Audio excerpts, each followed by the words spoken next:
Men were drawn to Nancy for the same reason they'd follow the most powerful force in the universe, because she was impossible to ignore.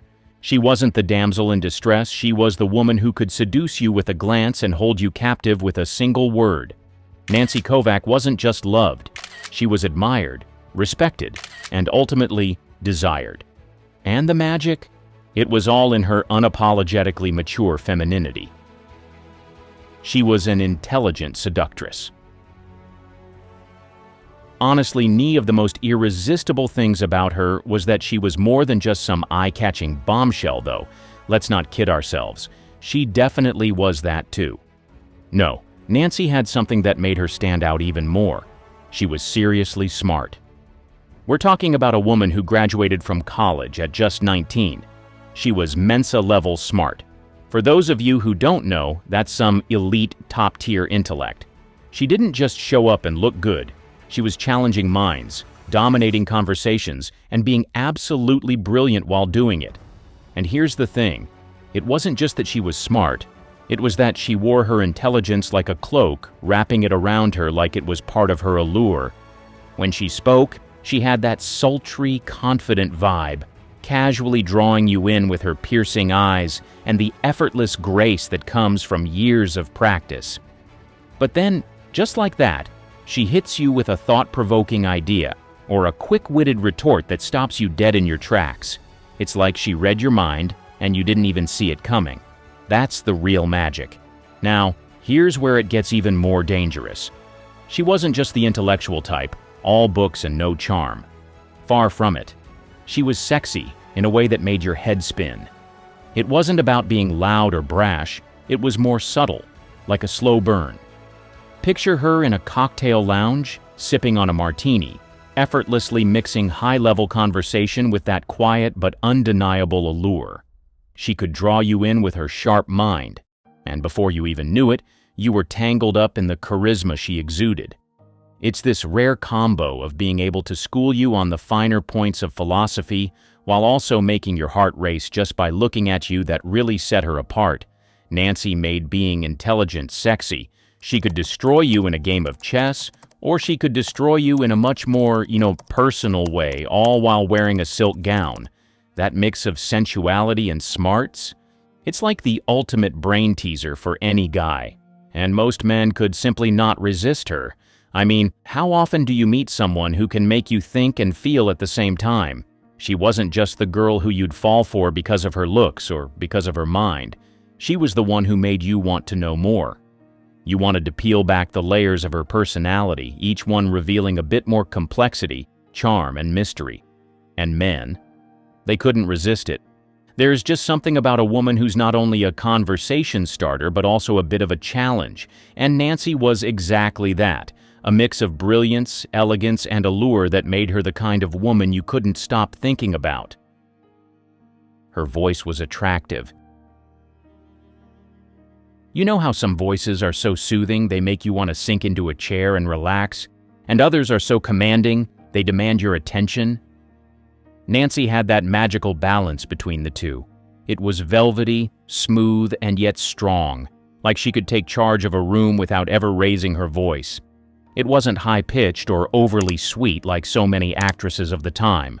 No, Nancy's voice was mature, polished, and magnetic, the kind of voice that immediately captured attention. When she spoke, you didn't just hear her, you felt her. There was an undertone of authority, but it was wrapped in this irresistible, almost seductive quality that made you want to lean in just a little bit closer. She was the kind of person that when she spoke, you just had to listen, like they're about to say something that could change your entire perspective on life. That's what Nancy did with her voice. Whether she was sharing an interesting anecdote or delivering a sharp line in one of her roles, there was this electric charge that ran through the air. You couldn't help but feel like she was about to let you in on a secret, something that would completely flip your world upside down. For men, that voice was a game changer. It wasn't just sexy because of its tone or its smoothness. It was sexy because it wasn't trying to be. There was no need for frills or fluff. Her voice was the attention grabber. It was the kind of voice that made men pause, listen, and dare I say, get a little lost in it. Nancy's voice wasn't just something that captured your ear. It had this magnetic pull, like a gravity field pulling you in, making sure you didn't miss a single word. And that's exactly why men couldn't resist her. It wasn't just what she said, it was how she said it, with all that calm confidence and undeniable allure. Her mesmerizing eyes. If you've ever looked into her eyes, you'd know exactly how mesmerizing they are. These weren't just eyes. Nancy's eyes were the kind that could stop you dead in your tracks, freeze you in place, and make you question everything you thought you knew about yourself. They had that power. There was something about them. Bold, confident, and just a little bit dangerous. It wasn't the kind of look that made you feel comfortable. There was an element of danger in those eyes, too. It wasn't just that they were intense. It was that they hinted at something darker, something untouchable. They were the kind of eyes that said, "I'm not easily fooled, and I'm not afraid to get what I want." It was that little edge that gave her an irresistible allure. You didn't know what might happen next when Nancy looked at you, but you knew it wasn't going to be boring. And let's not forget the subtle way those eyes conveyed confidence, the kind of confidence that made men feel like they were playing her game. Nancy's eyes weren't just beautiful, they were weapons of attraction. The kind of eyes that made men feel like they'd just stepped into a movie where the plot was full of intrigue, tension, and the irresistible pull of a woman who knew exactly what she wanted. And that's exactly why they couldn't resist her. Because when you looked into Nancy Kovack's eyes, you weren't just looking at her. You were looking into her, and maybe, just maybe, you were hoping she'd let you in. She was a screen dominatrix. Unlike a lot of actresses who needed to shout to get noticed, think of the over-the-top performances, the exaggerated gestures, the constant need to be the loudest one in the room. Nancy didn't play by those rules. No, she had something better. The ability to own a scene without ever raising her voice. It wasn't about yelling or making sure every single word she said got the biggest reaction. Instead, Nancy had this magnetic quality that drew all eyes to her, and she did it with minimal effort. A single smirk, a subtle raise of an eyebrow, a quiet glance over her shoulder. These were the things that made her stand out. It was the art of restraint, and it was powerful. When she stepped onto a screen, it wasn't the frantic energy or the shouting that made people stop and pay attention. It was the fact that she didn't need to do any of that. She knew exactly when to hold back and when to let a moment breathe, and it was in those pauses, those moments of stillness, where she really took control. It was like she was saying, "I don't need to scream to make you notice me. You're already hooked." Men were drawn to that restraint because it hinted at power. It was a quiet confidence, the kind that made them feel like she didn't need validation from anyone. She wasn't fighting for attention, she was simply taking it, effortlessly. That level of control without the need for shouting was intoxicating. And the best part? It didn't just come from what she said or did. It was the way she carried herself, how she held a room with just her presence. She didn't have to try to dominate the scene, she did it without even lifting a finger. It was the way her character would enter a room and simply stand there, and suddenly everyone's attention would shift to her. She didn't demand it, she deserved it. Nancy had this serene sense of control, as if the world around her could spin on its axis, but she was still at the center, unaffected by all the noise. For men, that kind of power was magnetic. There's something irresistible about a woman who knows exactly what she wants and isn't afraid to just be. It made them feel like she was playing a game where they were always just one move behind. And let's face it, who wouldn't want to try and keep up with a woman like that? It's no wonder she could steal the spotlight with just a single look. She was not the girl next door. Let's be real. In the era Nancy Kovack rose to fame, most female stars were hustling hard to be the girl next door. You know, sweet, innocent, wholesome, the kind of woman you take home to mom. But Nancy didn't bother with that act. She wasn't trying to bake cookies in gingham dresses or giggle her way into hearts. Nope. She was exotic, elegant, and totally unbothered by the pressure to be relatable. And that's exactly what made her unforgettable. Nancy leaned into her sophistication. She knew she looked like she just stepped off a yacht in the Mediterranean or walked out of some exclusive Manhattan cocktail lounge. She wasn't trying to be your high school crush. She was the woman you only dreamed about meeting in real life. The kind of woman who made you sit up straighter, fix your tie, and hope, just hope, you'd be good enough to hold her attention. And here's the paradox. That distance, that untouchable aura, it made her even more desirable. Men didn't watch her and think they could run into her at the grocery store. Number. They watched her and thought, if they met her, they'd have to bring their absolute A-game just to get a second glance. She didn't want to be protected. She didn't need to be. She was self-possessed, polished, and totally in control of her image. And that flipped the whole dynamic. Instead of men feeling like they had to save her, they felt like they had to earn her. That kind of energy, it's addictive. It's the stuff that keeps people coming back, wondering what makes her tick, wondering if maybe, just maybe, they'd be the one to crack her code. Nancy knew exactly who she was, sophisticated, bold, and just out of reach, and she made no apologies for it. In a sea of girl-next-door types, she stood tall as the captivating enigma men couldn't stop thinking about. She was selective with roles. Let's face it, the Hollywood industry is and always will be cutthroat. It's only accessible to a select few, and so a lot of actors get desperate scrambling for roles and accepting anything that's given to them. Nancy, however, was the opposite. She didn't take just any part thrown her way. She chose roles that aligned with her brand, roles that kept her image sharp, sophisticated, and powerful. That kind of career discernment wasn't just about strategy. It was a major turn-on for men. Why? Because it showed confidence, real confidence. She knew her worth, and she wasn't about to dilute it by playing some forgettable side character or a ditzy throwaway part that didn't serve her image. Nancy had standards, and she stuck to them. That told men she wasn't desperate. She was in control. And if you really think about it, it's not hard to see why. There's something wildly attractive about a woman who knows what she brings to the table and refuses to settle. It wasn't about being difficult or hard to work with. It was about protecting her persona. She had this air of quality over quantity. She'd rather wait for the right role than grab a dozen that didn't suit her.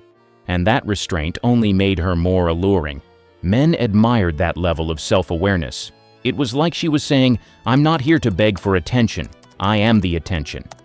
She wasn't trying to stay visible by overexposing herself. She knew that being a little elusive, a little choosy, kept people wanting more. It's the same reason luxury is more desirable than mass production. Nancy made herself luxury, and that made men chase. Because when a woman doesn't need the spotlight but can command it the moment she steps in, that's not just attractive. That's magnetic. She loved animals. Now let's talk about something unexpected, but seriously attractive. About Nancy Kovack, her deep compassion for animals. This glamorous, scene-stealing beauty also had a major soft spot for the furry and voiceless. She didn't just say she liked animals to seem relatable. She actually put her time and heart into supporting animal rights organizations. That kind of genuine care revealed a whole different layer to her, and men noticed. Why did this matter? Because it showed she wasn't just brains and beauty. She had heart.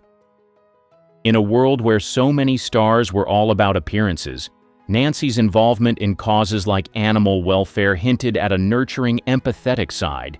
That compassion made her feel more real, not in a girl-next-door way, but in a she'll rescue a stray cat while wearing designer heels way. And trust me, men loved that contradiction. There's something irresistible about a woman who's confident, stunning, maybe even a little intimidating. And then suddenly you see her gently cuddling a rescue puppy or donating to a shelter. That softness, that quiet kindness, it melts people. It showed that beneath the commanding presence and sultry stare was someone with a deep well of tenderness. She wasn't cold or detached. She cared, and she cared deeply. Plus, it made men imagine what kind of partner she'd be. Someone with that much empathy wasn't just playing at kindness, she'd bring that same warmth into her relationships. It made her seem grounded, connected, and emotionally intelligent. And that kind of woman? That's the one you don't just admire, it's the one you want to keep. So while Nancy Kovack was dazzling on screen, what made her truly unforgettable was the mix of dominance and compassion, the seductress who could break your heart with a glance, or rescue a kitten without blinking. Her choice of partners. Nancy wasn't into the typical Hollywood playboys or the flavor-of-the-month heartthrobs. She was drawn to accomplished men with intellect, power, talent, and prestige. Her rumored relationship with Cary Grant, one of the most sophisticated and sharp minds in the industry, already says a lot. But then she went and married Zubin Mehta, one of the world's most celebrated orchestral conductors in 1969. That wasn't just a love story, it was a statement. It told men something loud and clear. She had standards, and not just the shallow kind. She wasn't looking for a handsome face. She was drawn to men who could match her in depth, ambition, and sophistication. That's a massive part of her allure. When a woman as beautiful, intelligent, and poised as Nancy chooses someone, it feels like being selected by royalty. It's not easy to impress a woman like that, and that challenge alone made her even more irresistible. It also flipped the typical dynamic. Men didn't see her as someone to pursue just for fun. They wanted to earn her respect. They saw her as a woman of substance who wouldn't settle for anything less than the best. And that made her more than a sex symbol. It made her a muse, someone who inspired ambition, admiration, and, let's be honest, a little intimidation. That preference for meaningful, high-level connection showed how discerning she was, and that's incredibly attractive. She was playing chess, not checkers, and only a few were ever lucky enough to be invited to the table. She was a private person. In Hollywood, everyone is usually fighting to stay in the headlines, but Nancy did something almost rebellious. She kept her private life private. That level of poise? It wasn't just classy, it was magnetic. She didn't air out her relationships in public, didn't chase scandal for attention, and never seemed to need the validation of tabloids to feel important. That showed real self-assurance. She knew who she was and didn't need a media circus to confirm it. And that calm confidence, that quiet mystery, it drove men wild.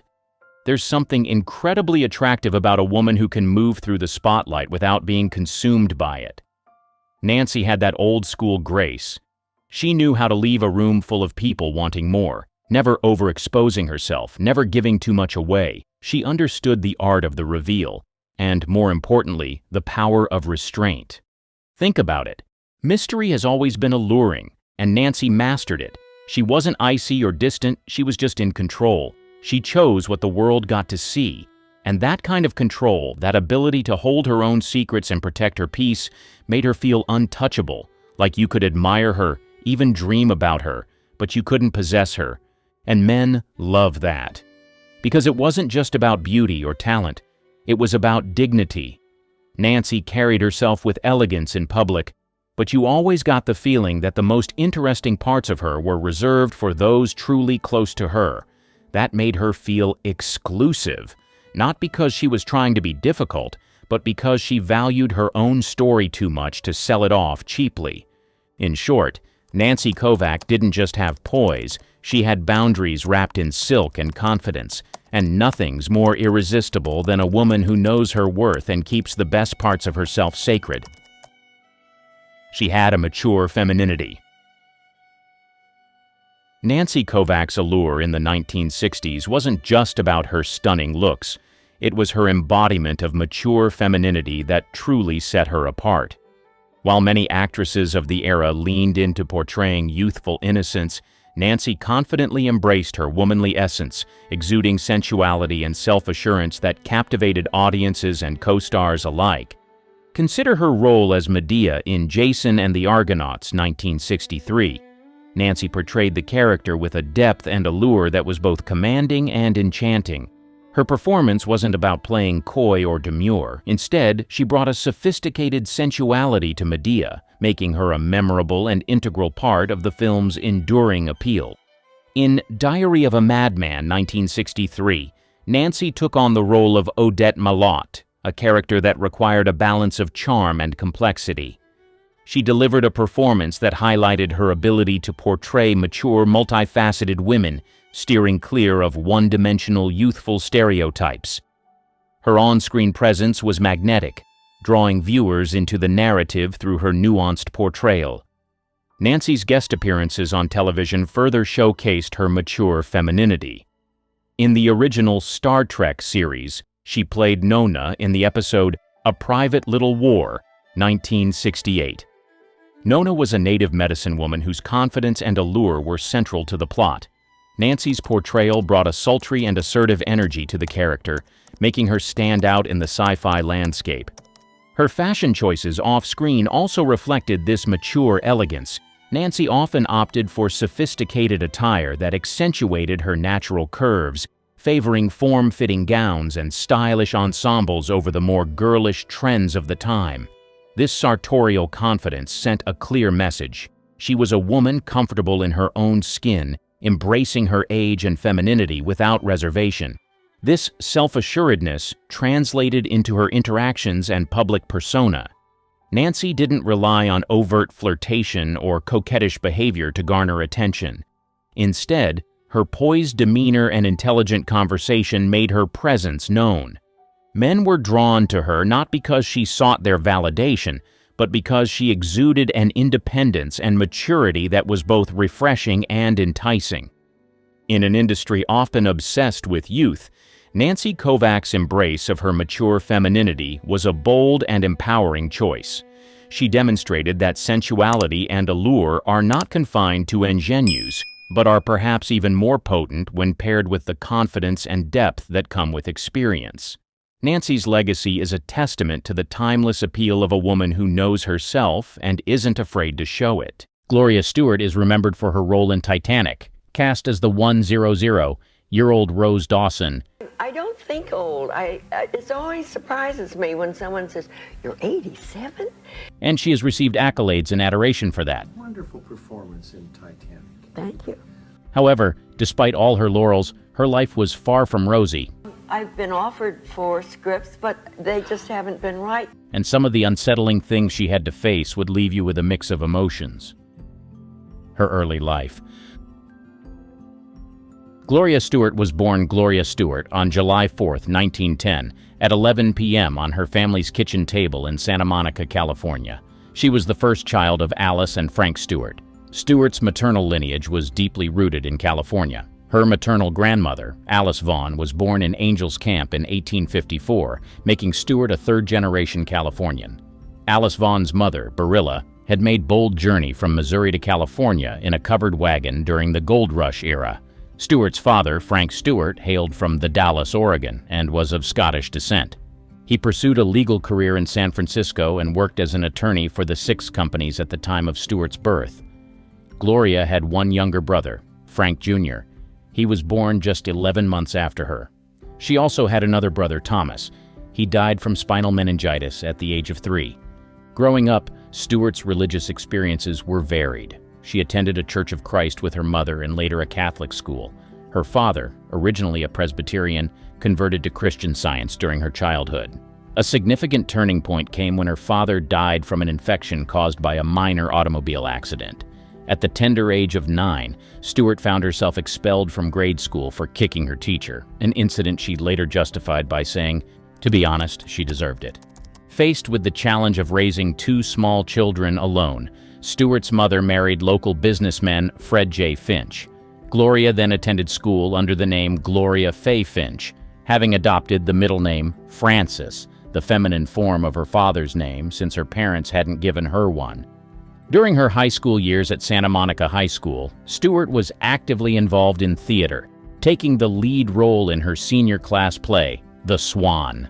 Her passion for writing was evident as she spent her summers taking short story and poetry writing classes and working as a cub reporter for the Santa Monica Outlook. Seeking independence, Stewart enrolled at the University of California, Berkeley, majoring in philosophy and drama. She thrived in the college environment, participating in plays, contributing to the campus literary journal, Occident, and even posing as an artist's model. It was during her time at Berkeley that she began signing her name as Gloria Stewart. Stewart's political awakening also began at Berkeley. Although she was interested in joining the Young Communist League, membership was restricted to those over 18, and she was too young. Her friendship with muckraker Lincoln Steffens further deepened her understanding of social injustices, preparing her to advocate for liberal causes in Hollywood. In June 1930, at the end of her junior year, Stewart married Blair Gordon Newell, a young sculptor apprenticing with Ralph Stackpole on the San Francisco Stock Exchange building facade. The couple moved to Carmel by the Sea, a vibrant artistic community that included notable figures like Ansel Adams, Edward Weston, Robinson Jeffers, and Lincoln Steffens. In Carmel, Stewart immersed herself in the local art scene, performing at the Theater of the Golden Bough and working for the Carmelite newspaper. She also made hand-sewn aprons, patchwork pillows, and tea linens, sold dried flower bouquets at a tea shop, and worked as a waitress. Newell supported them by laying brick, chopping, and stacking wood, teaching sculpture and woodworking, and managing a miniature golf course. They lived in a shack in a woodyard as night watchmen, a period Stewart fondly remembered as wonderfully bohemian. But all through her life, some unsettling things occurred that even she had a hard time grappling with. She was a victim of gender discrimination. Gloria Stewart's early career in Hollywood, spanning the 1930s and 1940s, was marked by a series of struggles despite her evident beauty and talent. Her journey into the world of cinema began with high hopes, but she soon encountered significant obstacles that challenged her rise to stardom. It all started when Stewart signed a contract with Universal Pictures in 1932, a time when Hollywood was a rapidly growing industry with a voracious appetite for fresh talent. She quickly made her debut in Street of Women, 1932, which led to more roles in films such as The Old Dark House, 1932, and The Invisible Man, 1933. Her performances received positive reviews, and she was touted as one of the promising new faces in Hollywood. However, the reality of the industry soon became apparent. The Hollywood studio system of the 1930s and 1940s was notorious for its control over actors' careers. At the time, studios had immense power, often placing actors in roles that suited the studio's financial interests rather than the actor's artistic growth. Stewart was no exception. Despite her initial success, she found herself trapped in a cycle of typecasting, frequently cast in horror films and lightweight comedies that did not allow her to fully showcase her acting range. During this era, the roles available to women were often limited and stereotypical. Female characters were usually relegated to being the love interest, the damsel in distress, or the supportive wife, with few opportunities for complex leading roles. Stewart's talent and ambition were stifled by the industry's narrow vision for female actors. The leading roles with substantial character arcs were few and far between, and often went to a select group of actresses who were considered bankable stars. Stewart's career was also affected by the internal politics of the studios. Favoritism played a significant role in determining which actors received the most coveted roles. Actors who were favored by studio heads or had influential agents often secured the best parts, while others, like Stewart, were left with fewer opportunities. This favoritism was often unrelated to talent, and more about personal connections and marketability as defined by the studio executives. Under her contracts with Universal and later 20th Century Fox, Stewart was obligated to accept the roles offered to her, regardless of her personal interest or the quality of the scripts. This led to her appearing in numerous B-movies and films that did little to advance her career. Her frustration with the lack of meaningful roles grew, and the repetitive nature of the parts she was offered led to a sense of professional stagnation. To combat this stagnation, Stewart made several attempts to break free from the cycle. She lobbied for more diverse and challenging roles and even took the bold step of refusing certain parts. However, such refusals often resulted in suspensions without pay, further complicating her career. In a few instances, she did manage to land more substantial roles, but these were exceptions rather than the norm. The struggles Gloria Stewart faced in the early part of her career had a lasting impact on her trajectory in Hollywood. While she did build a respectable body of work, The lack of consistent, high-quality roles meant that she never quite reached the heights that her talent warranted. The frustrations and limitations imposed by the studio system and the industry's gender biases contributed to her decision to retire from acting in the late 1940s. She faced serious health challenges. Gloria Stewart faced several significant health challenges throughout her life, most notably battling breast cancer twice. Her first encounter with the disease occurred in her 50s. At that time, she was making efforts to re-establish her career and engage in her artistic pursuits. The diagnosis came as a severe blow, necessitating surgery and extensive treatment, which included radiation therapy. This period was marked by physical pain and emotional strain as she navigated the painful process of recovery while trying to maintain her professional and personal life. Her second battle with breast cancer occurred in her 80s. This recurrence required another round of surgery and even more extensive treatment. The physical toll was immense, especially given her advanced age. Despite the challenges, Stewart demonstrated remarkable resilience. She underwent the necessary medical procedures, which included another surgery and a rigorous treatment regimen. Throughout these ordeals, Stewart maintained a determined and optimistic outlook. Her ability to confront such severe health issues twice in her life was a testament to her inner strength. Even after these significant health setbacks, she continued to work and pursue her passions. Her return to the spotlight with her acclaimed role in Titanic, 1997, exemplified her enduring spirit and determination to overcome the challenges posed by her health. She took an involuntary hiatus. Gloria Stewart decided on an involuntary retirement from acting in the late 1940s, a decision driven largely by the lack of substantial roles available for women of her age. This marked the beginning of a nearly 30-year hiatus from the film industry, during which her once promising career appeared to have ended prematurely. The late 1940s was a challenging period for many actresses in Hollywood, particularly those who were no longer seen as the ingenue or young leading lady. The studio system, which dominated the industry at the time, had a narrow vision for female roles, often sidelining older actresses in favor of younger talent. Stewart, who had enjoyed a series of roles in the 1930s and early 1940s, found herself increasingly marginalized as she aged. Facing a lack of meaningful and challenging roles, Stewart chose to step away from acting. This decision was not made lightly, as it meant turning her back on a profession she loved. However, the persistent typecasting and limited opportunities left her with little choice. The roles that were available to her were often trivial or relegated her to the background, far from the complex and leading parts she aspired to play. During this hiatus, Stewart did not remain idle. She redirected her creative energies into other pursuits, particularly the arts. She became an accomplished painter and printmaker, and her work was displayed in galleries across the country. Stewart's artistic talents extended beyond acting, and this period allowed her to explore and develop these skills fully. She immersed herself in the art world, gaining recognition for her work and finding a new avenue for her creativity. Despite her success in the art world, Stewart never completely abandoned her love for acting.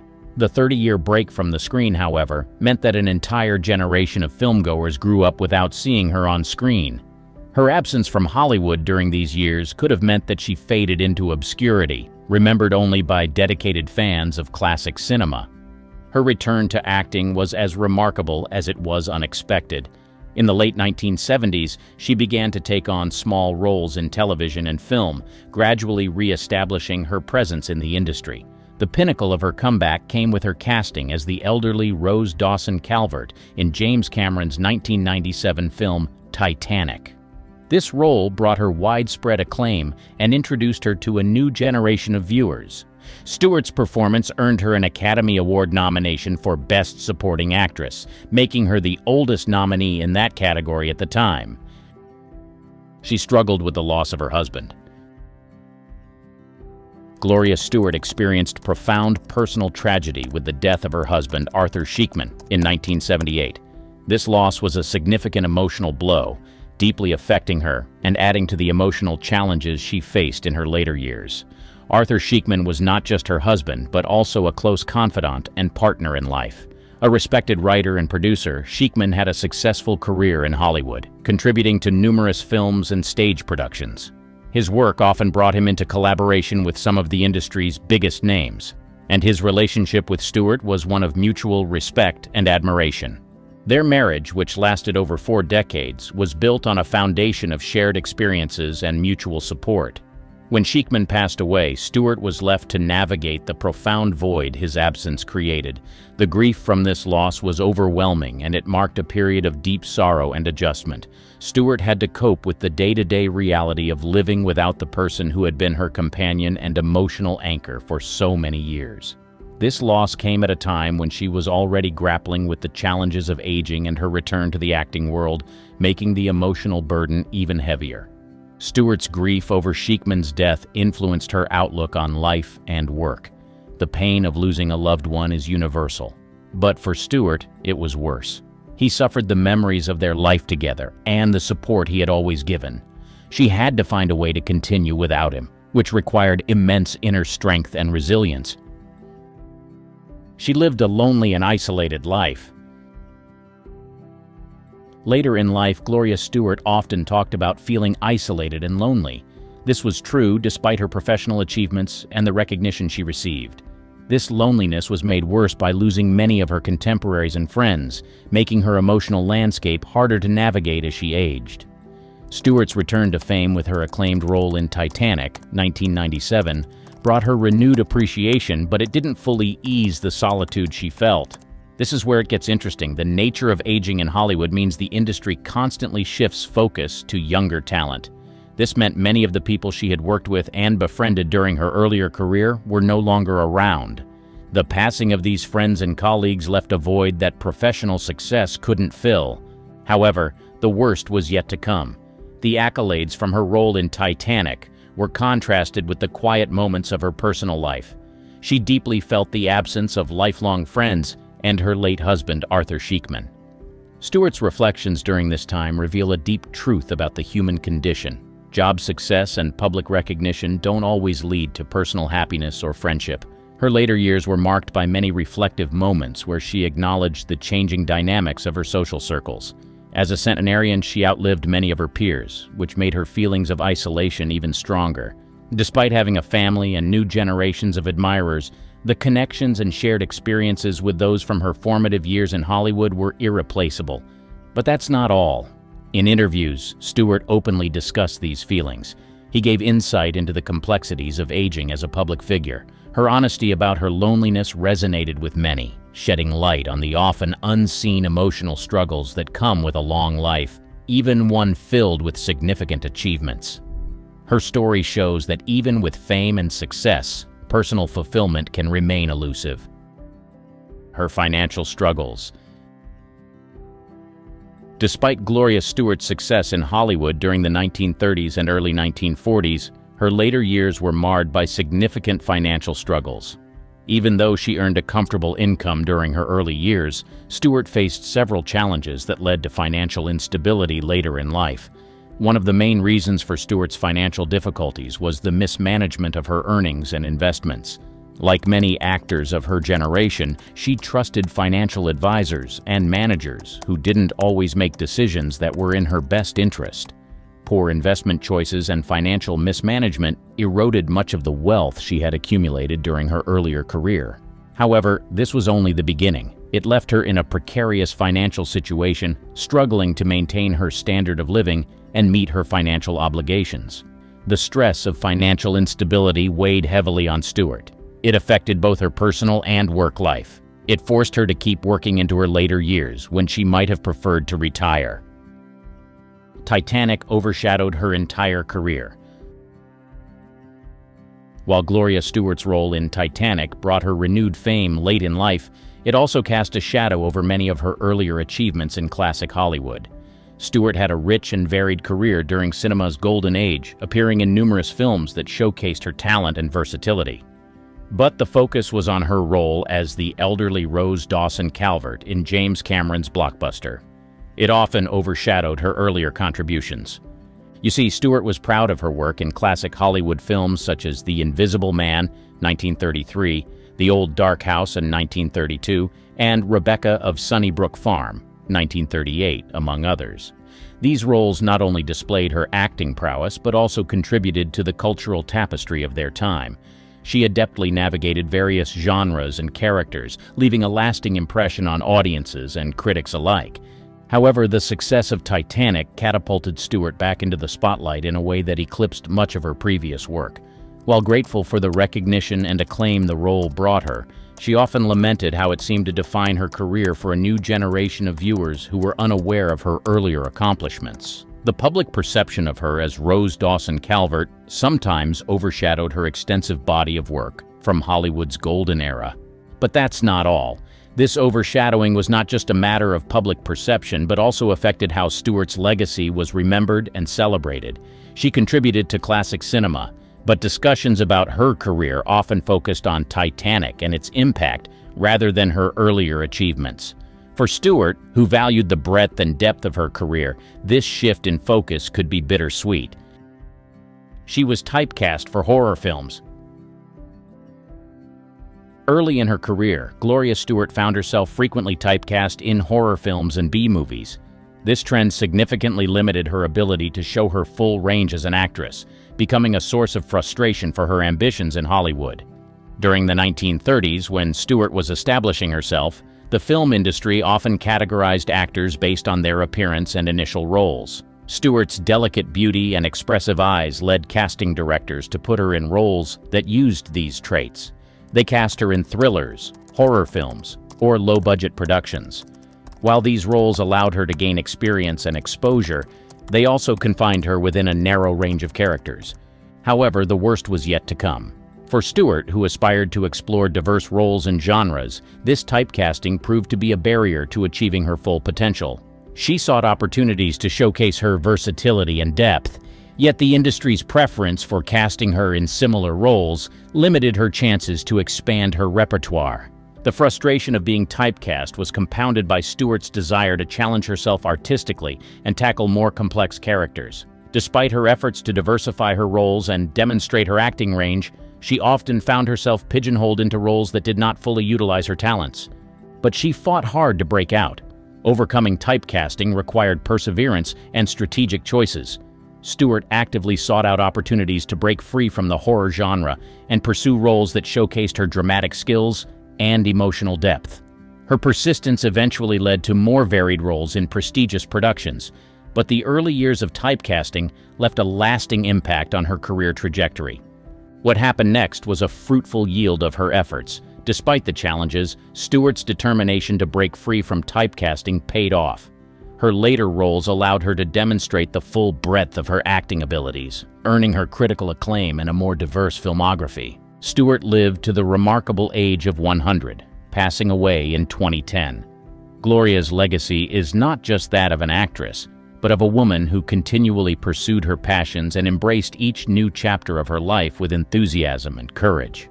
Her story serves as an inspiration, reminding us that it's never too late to find new avenues for our talents and to leave an enduring impact on the world. She has incredible appeal. Have you ever noticed how some people just have this energy that pulls you in? It's not just about how they look, it's the way they own every room they walk into. That's exactly what Helen Mirren does. She's got this incredible blend of confidence and sensuality that feels effortless, like she's never had to try too hard because she knows exactly who she is. And that's magnetic. Think about her role in The Cook, The Thief, His Wife and Her Lover. If you haven't seen it, let me tell you, it's wild. The story is intense, but the way she plays her part, it's unforgettable. She doesn't just act the role, she becomes it. She's bold, vulnerable, and completely in control all at once. You can't take your eyes off her because she's not just performing, she's commanding your attention. It's the kind of performance that sticks with you long after the credits roll. And then there's how she handles nudity. For most actors, it's a big deal, right? But not for her. For Helen, it's just part of the story, part of the art. She's said before that the human body is natural, and she doesn't see the point of making it a big fuss. When she's on screen, it's never about showing off. It's about being real, being fearless. That's what sets her apart. She's not just beautiful, she's brave, and that bravery makes her even more mesmerizing. She's smart and intelligent. Do you know what's even more attractive than someone who looks amazing? Someone who can make you laugh, think, and feel like you've just had the best conversation of your life. That's Helen Mirren in a nutshell. Her wit is razor sharp and she knows exactly how to use it to keep people on their toes. She can disarm an interviewer with a single clever remark, and before they know it, they're completely charmed. It's not just about being funny, it's about the confidence she brings to every word she says. Take her interviews, for example. She's never been the type to shy away from tough questions. One time, when an interviewer tried to reduce her to just her looks, she clapped back with such poise and humor that it became an iconic moment. She knows her worth, and she's never afraid to remind people that she's more than just a pretty face. And her outspoken views? They're part of what makes her so relatable and admirable. She's been vocal about equality and feminism long before it was a mainstream topic. Helen has this way of making complex issues feel personal. For example, when she speaks about ageism in Hollywood, it's not just a complaint, it's a rallying cry. She's shown that talent doesn't have an expiration date, and her career is living proof of that. What really makes her stand out, though, is how her intellect adds to her allure. She's not just someone you admire from afar, she's someone you want to have a deep conversation with. She makes you think, laugh, and maybe even see things a little differently. That combination of wit and wisdom, it's irresistible. She's real and relatable.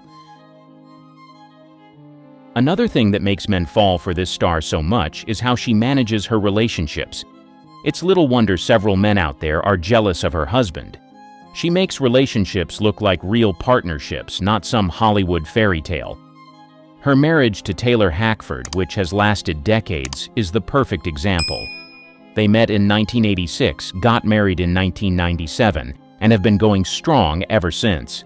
That kind of longevity is impressive in an industry where relationships seem to unravel overnight. But what's even more interesting is how they've managed to balance love with independence, something Helen has always fiercely guarded. Helen has been very open about the fact that she didn't feel the need to rush into marriage. She once said that she got married for the right reasons, not because of social expectations or pressure. That practicality made her relationship relatable.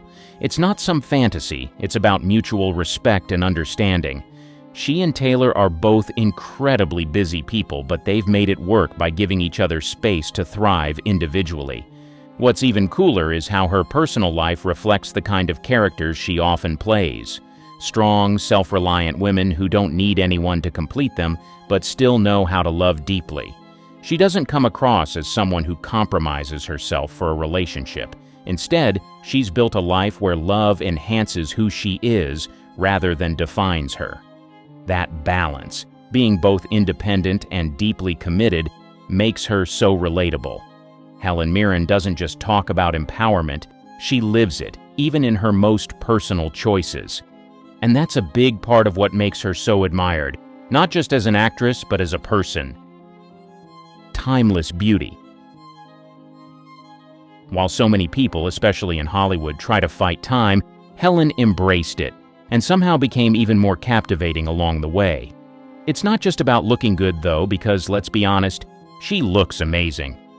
It's the way she carries herself, with this blend of elegance, confidence, and self-assuredness that makes you stop and take notice. Her fashion choices alone have turned heads for decades. Remember that silver Dolce & Gabbana gown she wore to the Oscars at age 72? It was a total showstopper, proving that glamour has no age limit. Or the time she's rocked bold, edgy looks that most people wouldn't expect from someone in her 70s? Helen doesn't play by anyone else's rules, and that's what makes her so unforgettable. She's shown the world that getting older doesn't mean fading into the background. It's about standing out even more. And it's not just her style that's defied societal expectations. Helen has been outspoken about how Hollywood treats older women, calling out the double standards with her trademark wit and honesty. Instead of bowing to those outdated ideas, she's shattered them, continuing to land powerful roles and command respect long past the so-called prime age for actresses. What makes her appeal timeless is that she doesn't pretend to be anything she's not. She's embraced every stage of her life with grace, humor, and an undeniable sense of who she is. That authenticity, along with her killer sense of style and fearless attitude, is what keeps her an icon of desire, no matter her age. She's pleasant to the ears. There's just something about Helen Mirren's voice, isn't there? That smooth, refined accent instantly commands attention. It's the kind of voice that feels like it belongs in a palace but still knows how to crack a clever joke at the dinner table. Her accent is quintessentially British, dignified, polished, and undeniably attractive, but there's also warmth to it that makes her seem approachable, not aloof. It's like a perfect blend of sophistication and charm. What's really fascinating is how her voice adds so much to her presence on screen and in interviews. She doesn't just talk, she speaks. Every word feels intentional, as though she's carefully thought about how to make it land.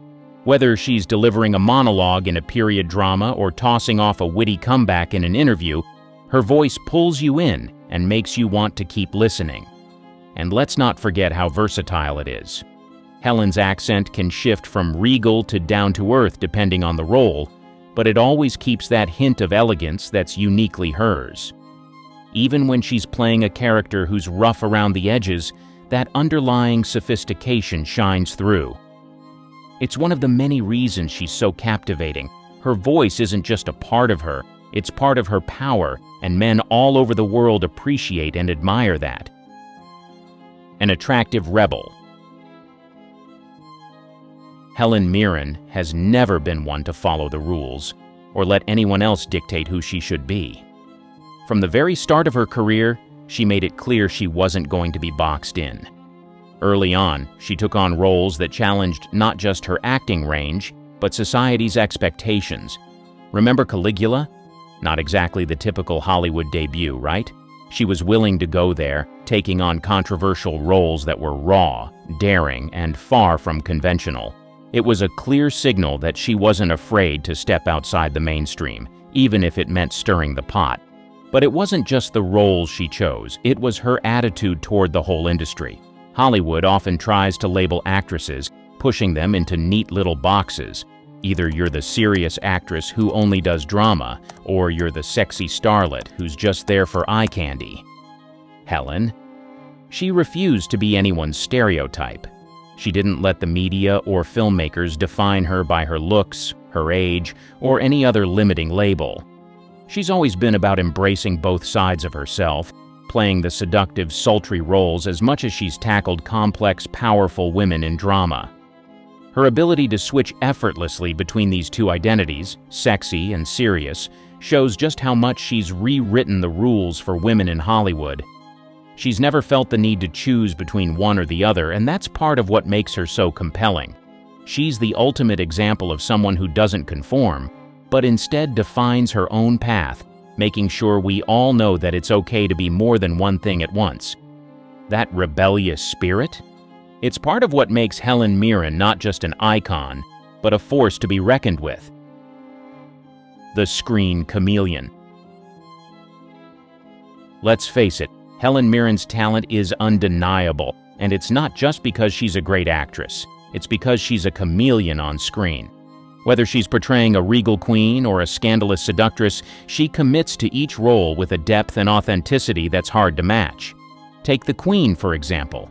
She didn't just play Queen Elizabeth II, she became her, capturing every nuance of the monarch's power, vulnerability, and complexity.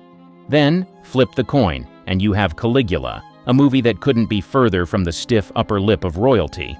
Helen dove into that role with the same dedication, playing a character in a totally different universe, bold, fearless, and unapologetic.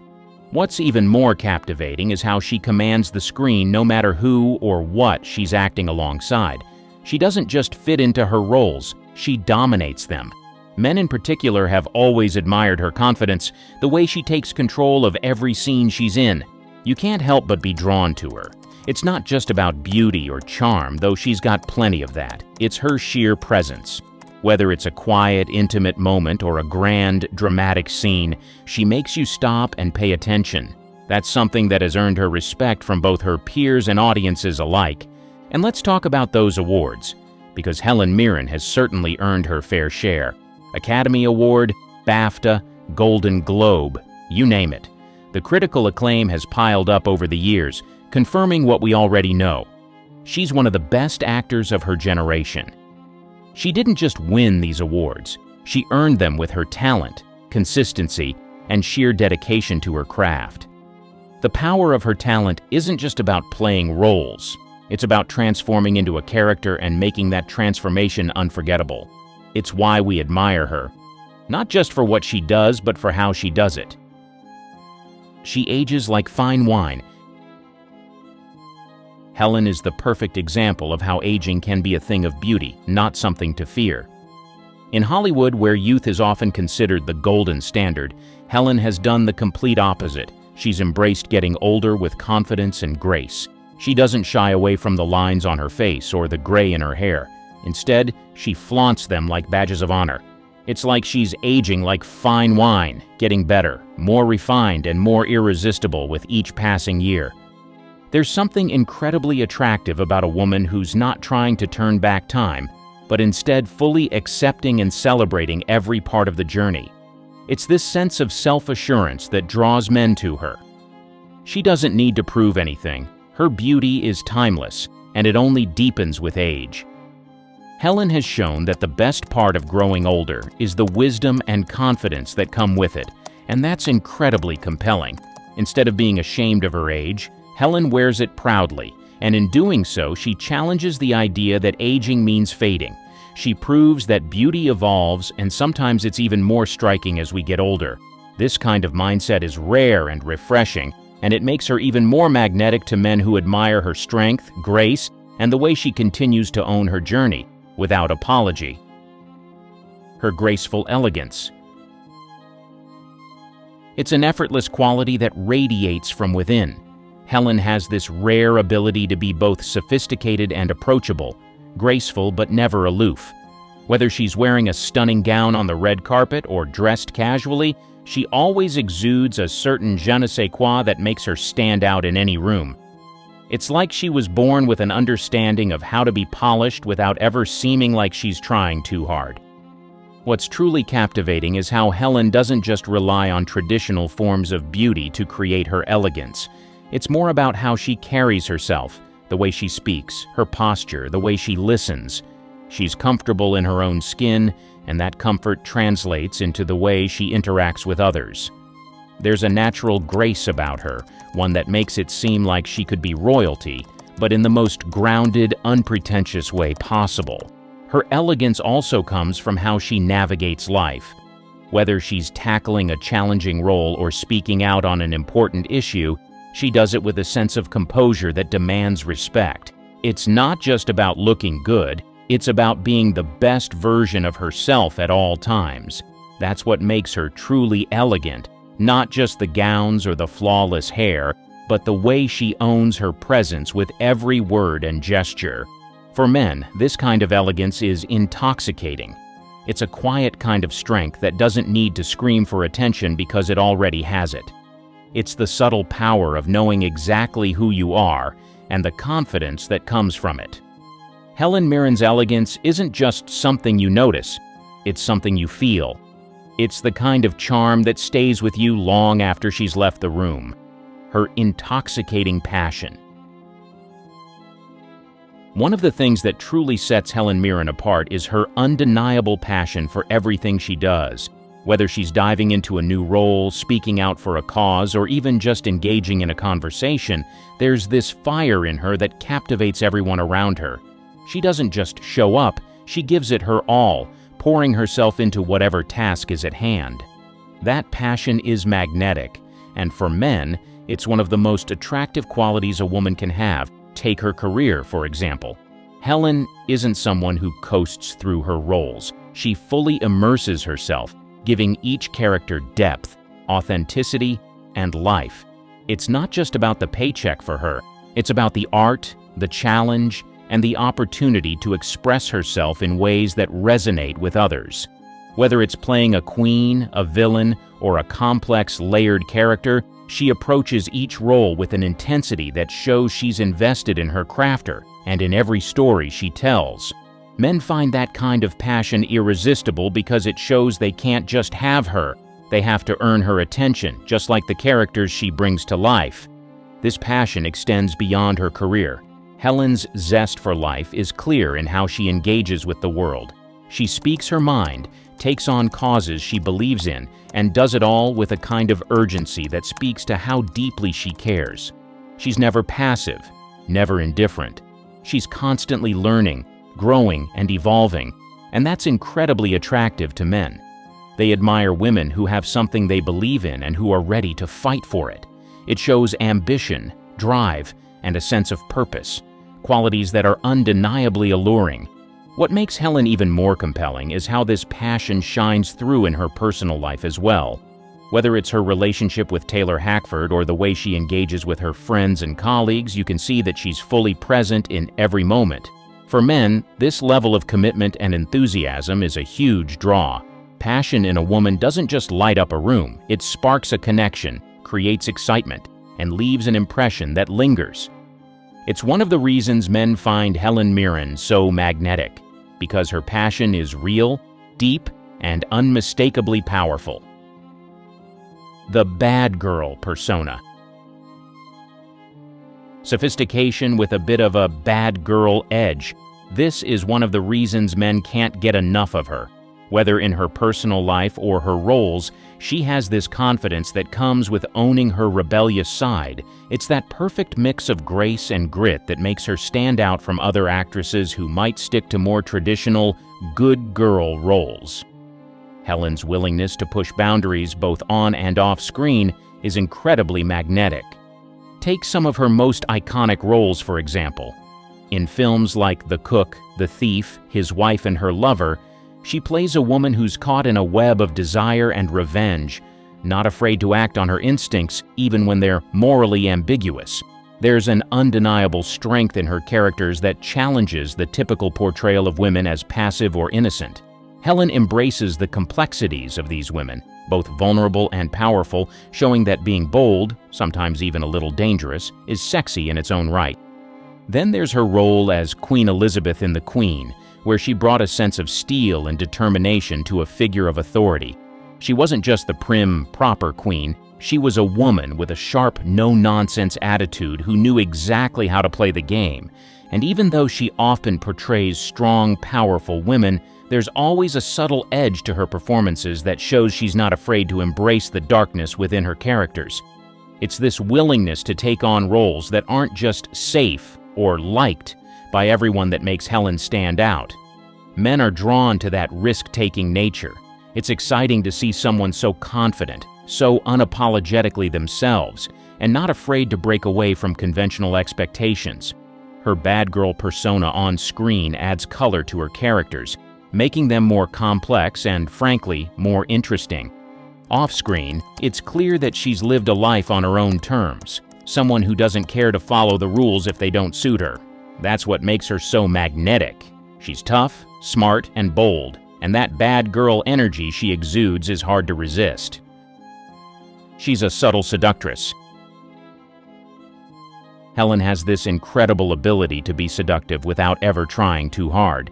It's not the kind of seduction that relies on the typical overt signals. It's much more subtle, a magnetic energy that draws people in without them even realizing it. She doesn't need to wear revealing clothes or put on an act to be alluring. She simply is. Part of her seductiveness comes from the way she carries herself. There's a quiet confidence in the way she moves, the way she speaks, and the way she holds eye contact. It's not the kind of bold, in-your-face approach to attraction that some might expect. It's much more about presence.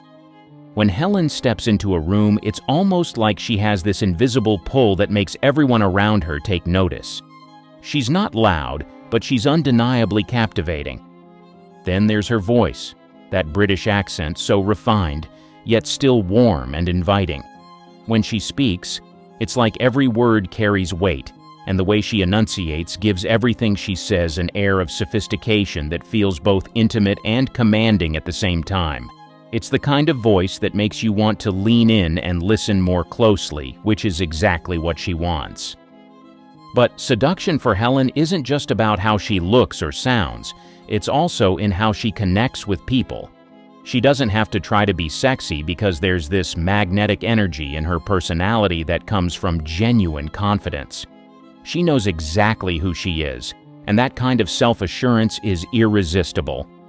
Men are drawn to women who are comfortable in their own skin, who aren't afraid to own their desires and show them through little gestures like a flirtatious smile or a knowing glance. What makes Helen's seduction so powerful is that it's about being authentic. She's not afraid to let her charm shine through, but it never feels forced.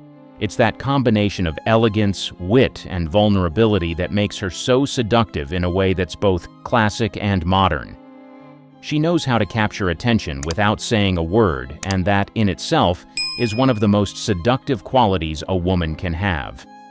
When Helen Mirren first started her career, one could tell that she may have potential to be a star and icon in Hollywood.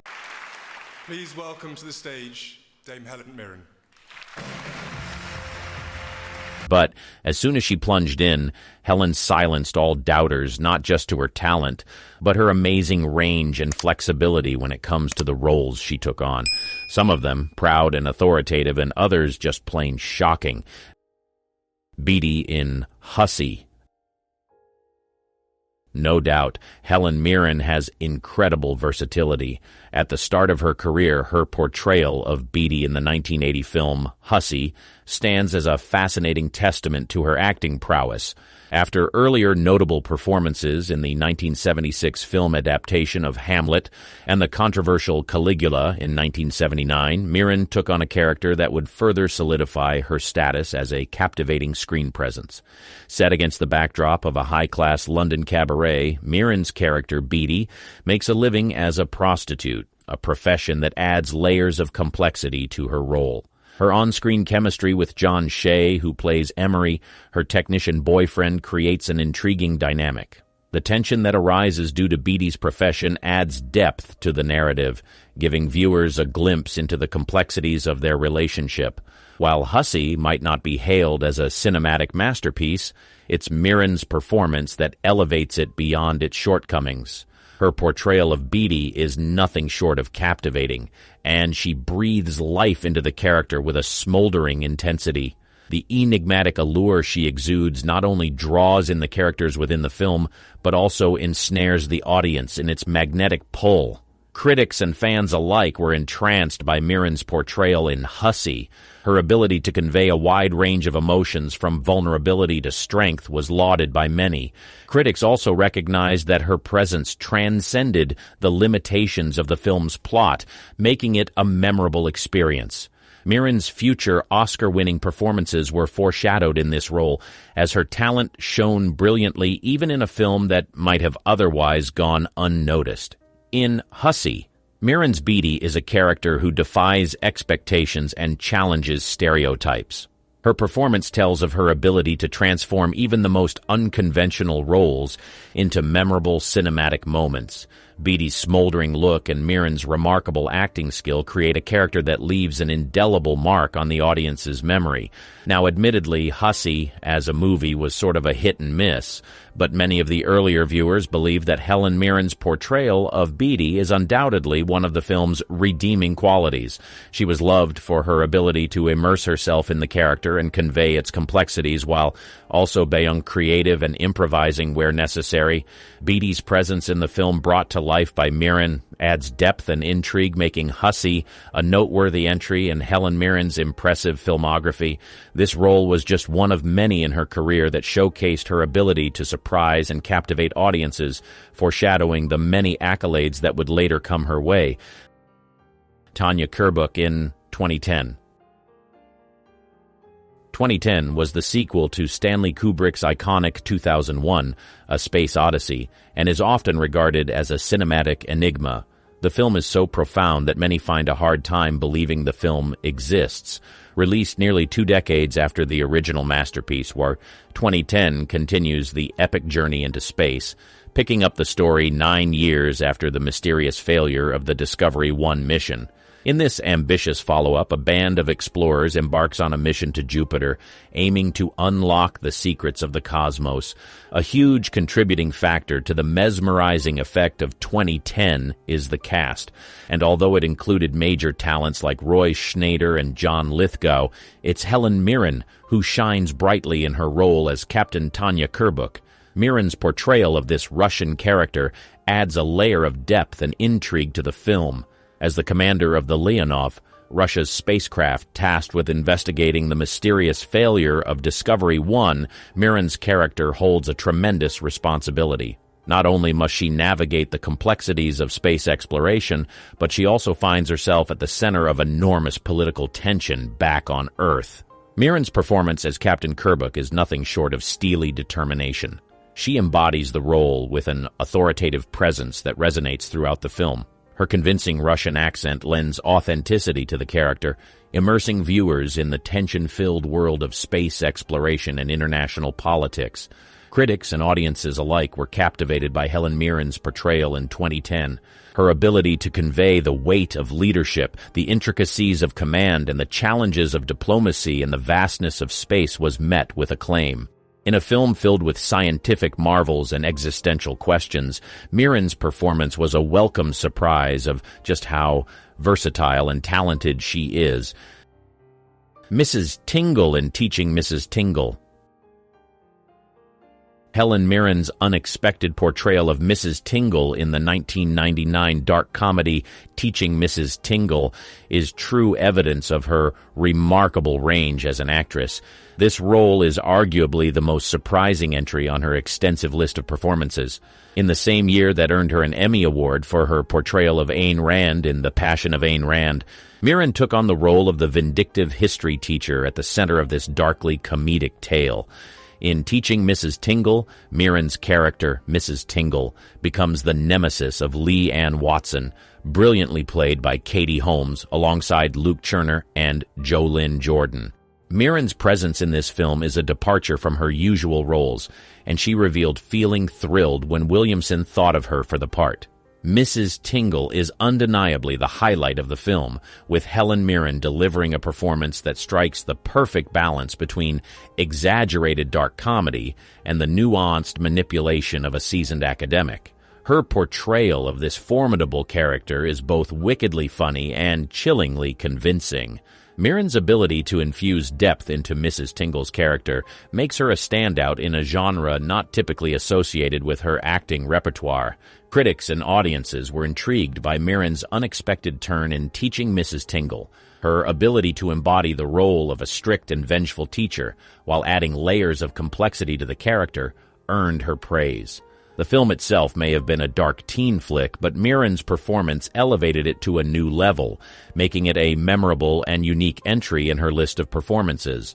In a year that saw her shine in diverse roles, she added an unexpected twist to her filmography with this character. Mirren's ability to tackle the challenging aspects of Mrs. Tingle's persona, from dark humor to academic manipulation, showcases her immense talent and surprising flexibility. Dominique in Raising Helen. In the world of dramedies, there's one film that showcases both heart and humor, and that's Raising Helen, directed by the legendary Gary Marshall. At its heart, the film revolves around Kate Hudson's character, Helen, who unexpectedly finds herself faced with the daunting task of raising her sister's 3 young children after a tragic loss. But what adds an unexpected twist to this tale is Helen Mirren's unforgettable portrayal of Dominique, Helen's no-nonsense boss and the formidable head of a renowned New York modeling agency, bearing her name as its illustrious namesake. Mirren's moments in the film may be fleeting, but they leave an indelible impression. As Dominique, she channels the essence of high-powered fashionistas, reminiscent of the Anna Wintours of the world. Her character exudes authority and sophistication, creating a fascinating contrast to the challenges that Helen faces in her newfound role as a guardian. Much like her commanding presence as Tanya Kovack in 2010, Mirren once again makes a significant impact, even in a film that was somewhat less favored in Gary Marshall's otherwise illustrious filmography. Her performance adds a layer of complexity to the narrative, offering a glimpse into the glamorous and cutthroat world of high fashion, which serves as a backdrop to Helen's journey of unexpected parenthood.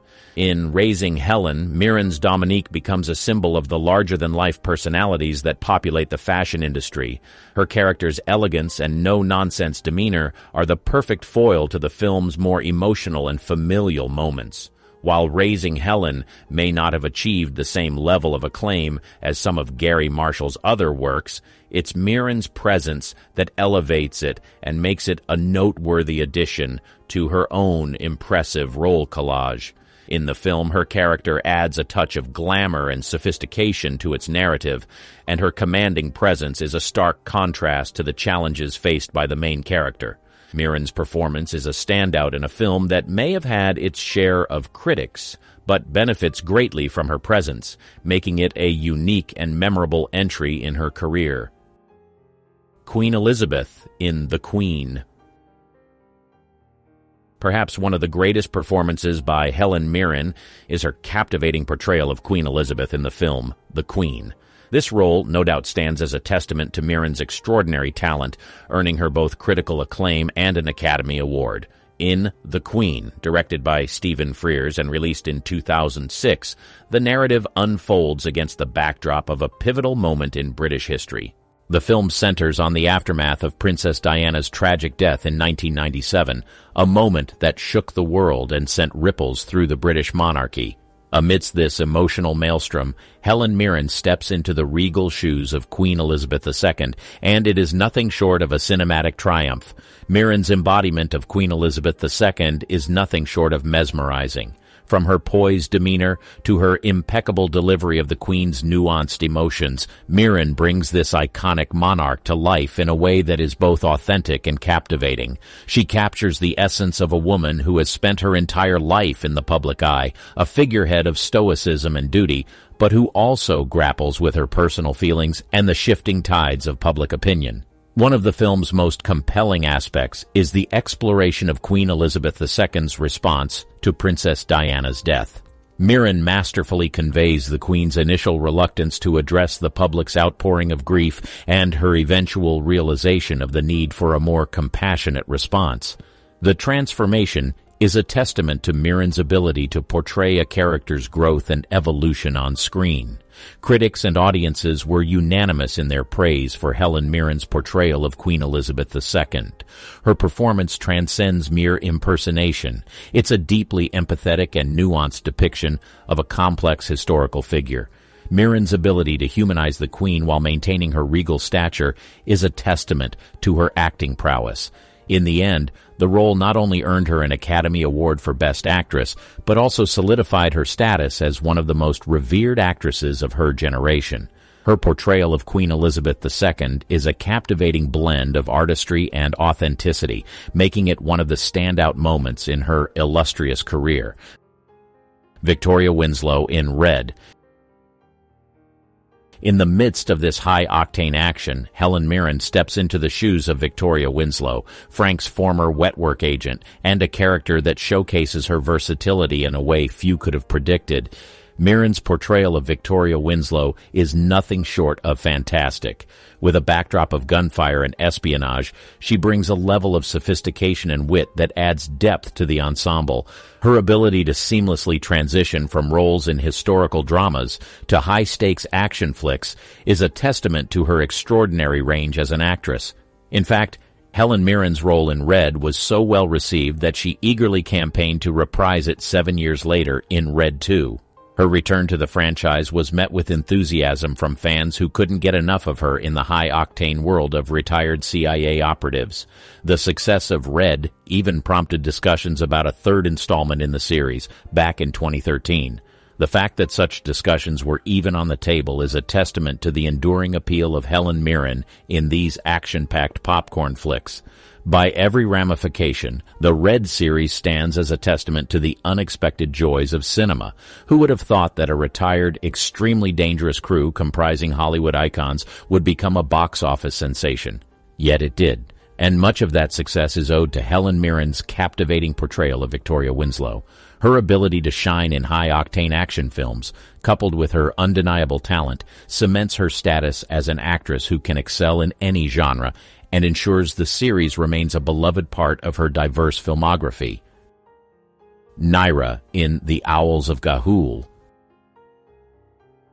Neera, with her striking red marks between her eyes, was a character who demanded more than just a visual presence. She required a voice that would breathe life into her cunning and ambition, and Helen Mirren delivered that in spades. Every word that escaped Naira's beak was not merely dialogue. It was a symphony of emotions, an aria of ambition, and a ballad of wisdom. Helen's portrayal of Neera was a testament to her ability to use her voice as a finely tuned instrument of acting and entertainment. But what made Neera stand out from the characters Helen had portrayed before was the unique kind of poise that the character demanded. Her character wasn't just a dominating force, she was a commanding presence that left an indelible mark on every scene she graced. Helen's portrayal of Neera was not about physicality or grand gestures. It was about the subtle nuances of her voice, the way she could convey power, cunning, and complexity through the medium of animation. Now let's talk about how the producers knew they had found the perfect fit in Helen Mirren for the role of Neera. You see, casting Neera wasn't just about finding a famous name. It was about finding an actor who could capture the essence of this enigmatic character. Helen's reputation as a versatile actress who could tackle a wide range of roles made her an appealing choice from the outset. When the auditions for Neera began, it became clear that Helen Mirren had a deep understanding of the character. Her ability to convey the layers of Neera's personality through her voice was nothing short of extraordinary. The producers saw in her the rare combination of talent and experience that could bring Neera to life in a way that would captivate audiences of all ages. And as the film unfolded, it became evident that their intuition had been spot on. Helen Mirren's portrayal of Neera not only dominated the scenes but also elevated the entire movie. She breathed life into an animated character, making Neera a memorable figure in the pantheon of animated cinema. Queen Elizabeth II in the audience. Helen Mirren starred in the 2013 production of The Audience, and it was simply mesmerizing. This gripping drama, set against the backdrop of Buckingham Palace, explores the weekly meetings, known as audiences, between Queen Elizabeth II and her prime ministers. The production made its debut in London's West End, gracing the stage at the renowned Gielgud Theatre. In The Audience, Helen Mirren undertook the monumental task of portraying Queen Elizabeth II. It's a role that demands not only exceptional acting prowess, but also a deep understanding of the complexities of a monarch's life. And true to her reputation as a master of her craft, Mirren delivered a performance that left audiences in awe. Mirren's portrayal of Queen Elizabeth II is nothing short of extraordinary. She effortlessly captures the regal bearing and dignified presence of the monarch.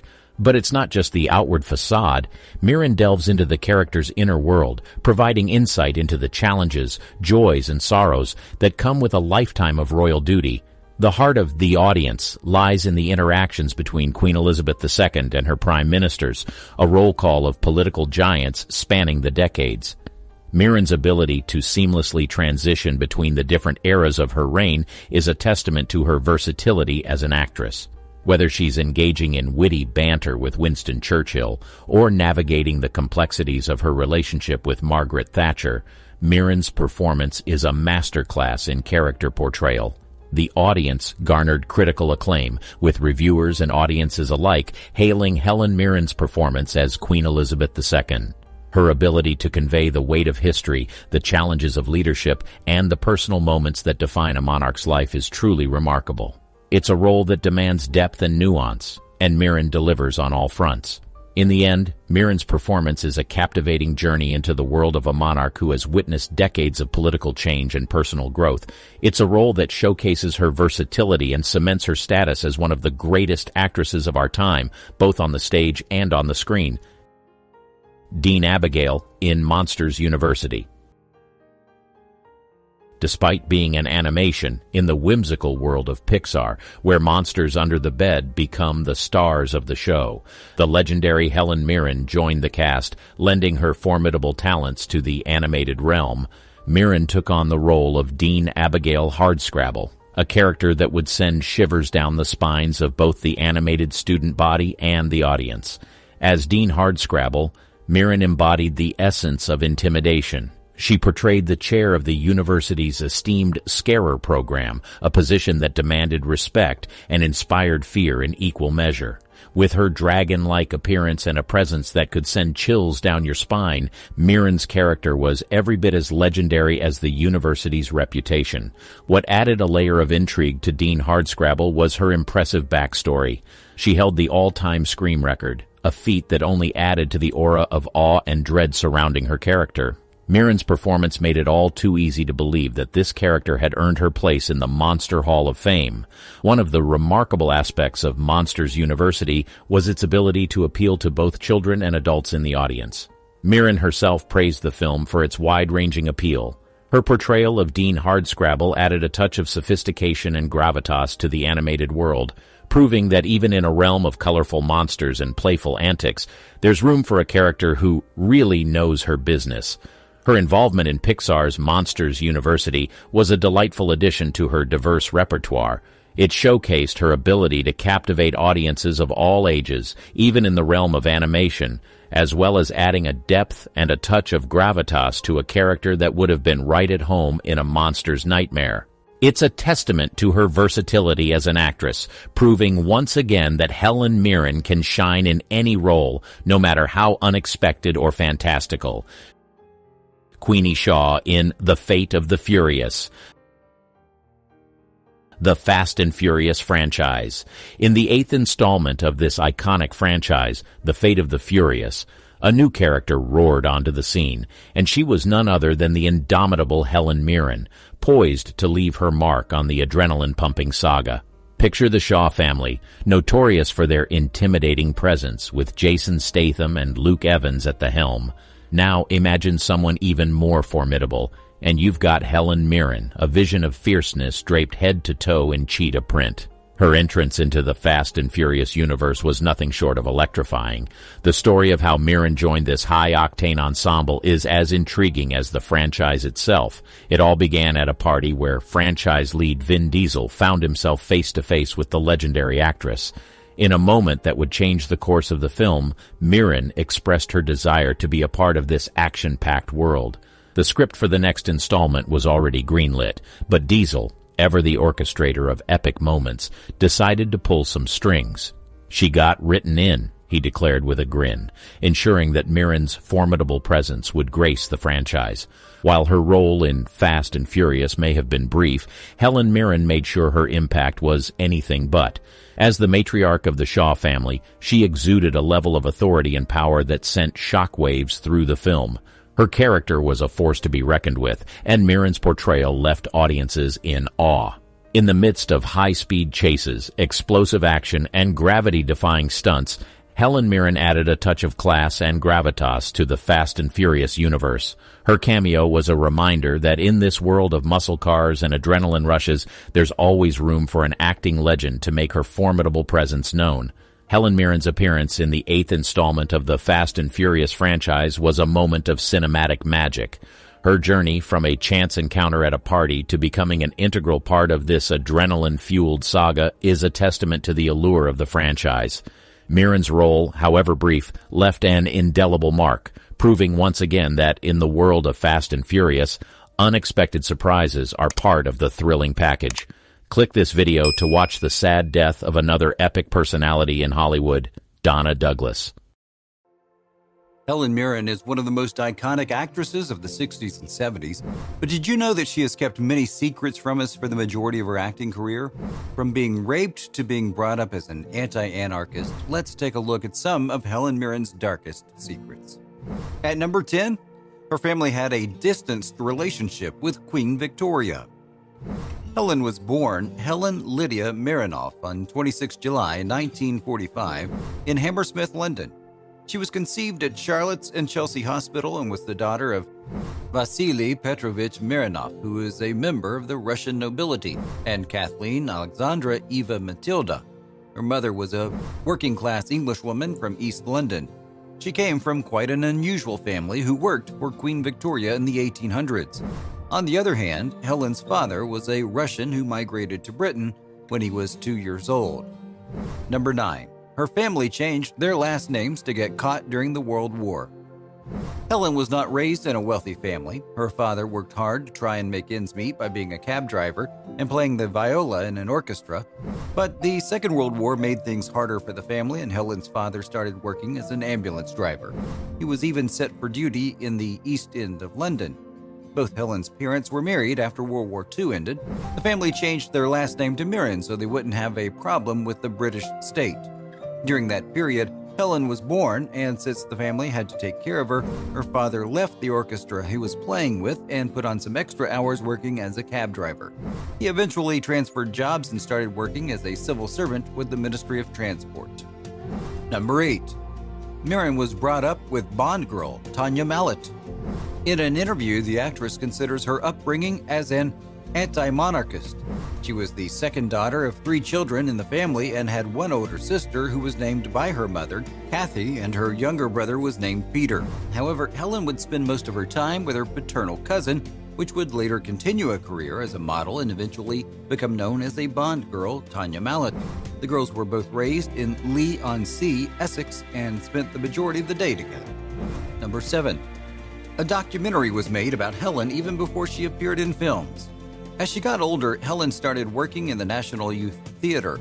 Her talents and performance were so good she eventually got invited to join the Royal Shakespeare Company. During this time, she appeared in many projects. Between the years 1965 and 67, Helen appeared in 4 additional projects that were directed by Bravo Berry at the University Theatre in Manchester. Just 3 years later, director and producer John Goldsmith directed a documentary called Doing Her Own Thing that was inspired by Helen when she was working with the Royal Shakespeare Company. The documentary was shown on ITV networks in the United Kingdom after being made for an ATV. In the year 1972 and 73, the actress worked with Peterbrook International Center for Theater Research and joined the group tour across the United States and even in parts of North Africa. After the tours, Helen rejoined the Royal Shakespeare Company, where she played in the 1974 act as Lady Macbeth. She also made many performances in the Aldwych Theatre 1 year later. Number 6. Helen became the most important actor in the room, even when she was absent. At the beginning of the 1980s, Helen made a return to the royal court for the premiere of A Faith Healer. Here, Helen also won many awards for appearing in star roles in a production of Manchester Royal Theatre called The Duchess of Malfi, which was originally created by John Webster. The actress was later transferred to Roundhouse Farm, London, where she worked on numerous projects. It was reported by Francis King that Helen never left anyone in doubt for her actions. He also added that even when she was absent, this charming beauty remained one of the most important characters of the story. In 1983, she made a memorable performance in The Roaring Girl, where she played as Moll Cutpurse at the Royal Shakespeare Theatre. For this performance, she was described as a radius singularity of purpose that would fill both areas of light and darkness that even Thomas Dekker and Thomas Middleton omitted. Number 5. Helen didn't like having children. In the early 1980s, Helen dated Liam Neeson before both of them finally decided to live together. The couple met in 1981 while working on a film called Excalibur. When Liam Neeson was interviewed by James Lipton, he claimed that Helen took great interest in his career and even forced him to get a personal agent. But sadly, the relationship between the two didn't work out, and just a few years later, Helen decided to get to know American director called Taylor Hackford. The couple married on 31 December 1997, but they first started dating in 1986 and celebrated their marriage in the Scottish Highlands at the Arderspear Parish Church. For Helen, this was her first and last marriage, but it was the third for the American director, who already had 2 children from his past marriages. He failed to conceive one with Helen, as she did not like having children. Number 4. The actress doesn't believe in God. Helen published her autobiography in the UK in September 2007. She called her book The Frame: My Life, Words, and Pictures. The book consisted of the actress's personal life and secrets, as well as Helen's photos of her during her career. The book has about 200 pages of printed text that reveals everything about Helen's past, mainly in the theater world and during her acting career. In an interview that took place in August 2011, Helen stated in Esquire magazine that she does not believe in God and is a devoted atheist. She also joked about her believing more in leprechauns and fairies rather than God. Number 3. Helen was raped. In an interview with GQ in 2008, the actress revealed that when she was a student, she was raped more than once. She also linked the reason for this because she attended countless parties in her 20s and got high on many medications and drugs. The actress also claimed that the only reason she stopped using these medications was after reading that drug dealers make a living from selling these pills. Number 2. The actress has her own wax figure. Just 2 years later, the actress went to Madame Tussauds London to see her waxwork for the first time. She was one of the very few British cultural icons that were chosen by Sir Peter Blake to take part in one of his most popular artworks called Pepper's Lonely Heart, which was a club band album cover for the Beatles. This artwork was done to celebrate and appreciate the most admired British cultural icons. During this time, Helen was also titled the sexiest woman alive and even made a photo shoot for Esquire magazine wearing nothing else but a jacket. Number 1. The actress loves to stay naked on beaches. Helen was one of the very few models to make it in Marks & Spencer's Womanism campaign back in 2013. She was titled as the leading lady in the campaign and appeared alongside other powerful women in the entertainment industry, such as the Olympic gold medal winning boxer named Nicola Adams, famous pop singer Ellie Goulding, and even Monica Ali. In the same year, the actress was listed as one of the best-dressed over women by The Guardian.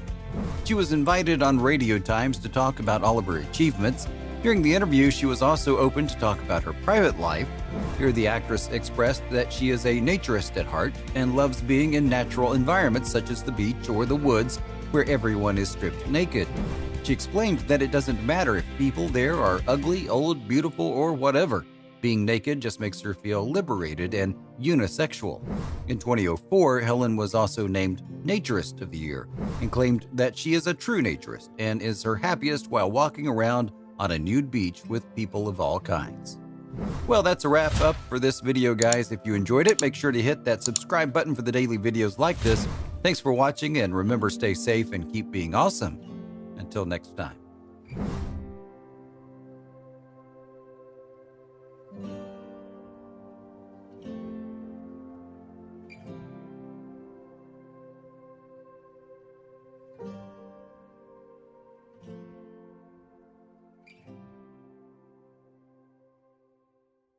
Marilyn Monroe wasn't just a woman, she was a phenomenon. At 5'5", with her signature breathy voice, she managed to do what few could, turn every head in the room while pretending she didn't notice. Men adored her, not because she was perfect, but because she knew how to make imperfection look like an art form. Why did men love her? Let's just say it wasn't just the dress in The 7-Year Itch. There's a story behind the persona, one that made her unforgettable. Stick around. This is more than beauty. It's the playbook on how one woman reshaped desire. She was an eye candy. If you think about it, Monroe's beauty wasn't just something you noticed, it was something you felt. She had a way of drawing people in, making them stop and stare, not just because of how she looked, but because of the way she carried herself. Her body was a celebration of everything feminine, a perfect hourglass figure that became the gold standard of beauty in the 1950s. She wasn't thin, and she didn't try to be. Her curves, full hips, a tiny waist, and a figure that seemed designed to make jaws drop were unapologetic and confident. In an era when a woman's body was celebrated for its softness and sensuality, Marilyn stood out as the ultimate symbol of that ideal. Men adored her because she wasn't shy about her curves. She embraced them, flaunted them, and made them her power. Her platinum blonde hair was like a halo that framed her face, catching the light in a way that made her glow. That soft golden blonde wasn't just a color, it was part of her identity. It gave her a youthful, playful energy while still exuding old Hollywood glamour. Her waves were always perfectly styled, loose and feminine, adding to her approachable yet untouchable aura. She became the blonde bombshell, a title that felt almost custom-made for her because no one else carried it like she did. Her hair wasn't just part of her look, it was part of her charm, a defining element of what made her unforgettable. Then there was her smile. Marilyn didn't just smile with her mouth. She smiled with her entire face. Her expressions were layered with warmth and a hint of mischief, like she was sharing a secret only you were meant to know. She had the kind of smile that pulled people closer, making them feel special just by looking at her. But it was her eyes that truly sealed the deal.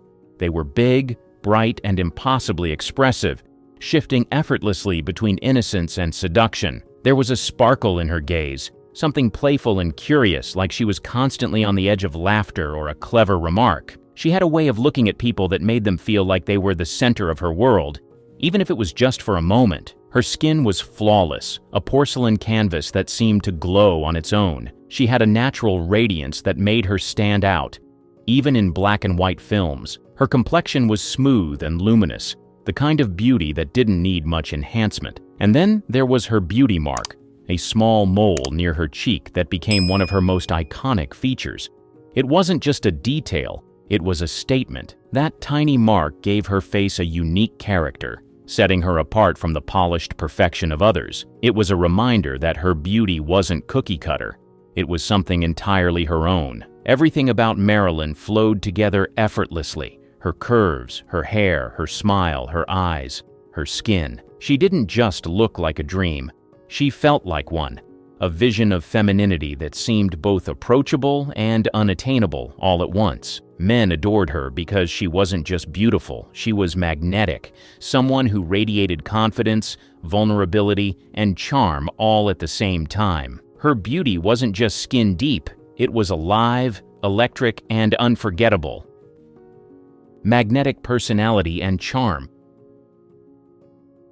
There was something about Monroe's personality and charisma that made her irresistible. She had this playful, flirty demeanor that made people feel drawn to her. Yet she didn't take herself too seriously, and that made her approachable, even as one of the most famous women in the world. She had a way of laughing, teasing, and engaging that felt genuine, almost like she was inviting you into her world. Men loved that about her. It made her feel real, even while she was larger than life. At the same time, Marilyn had this vulnerability about her, a softness that made people want to protect her. Beneath her glamour and confidence, there was an emotional depth that added complexity to her charm. She was open about her insecurities and struggles, and that humanity made her even more appealing. Men weren't just captivated by her beauty. They were drawn to the layers underneath. That combination of strength and fragility was rare, and Marilyn balanced it perfectly. What made her stand out even more was how she embraced her femininity. Marilyn wasn't afraid to be unapologetically herself. She leaned into her sensuality, her charm, and her playful side without holding back. She didn't try to compete with men or dim her light to fit in. Instead, she celebrated everything about being a woman, and that confidence was magnetic. It was as if she understood exactly what made her special, and she used it to her advantage, not in an overbearing way, but in a way that felt effortless and natural. Her charisma wasn't something you could learn or copy. It was innate. When Marilyn walked into a room, people noticed, not because she demanded attention, but because she just had it.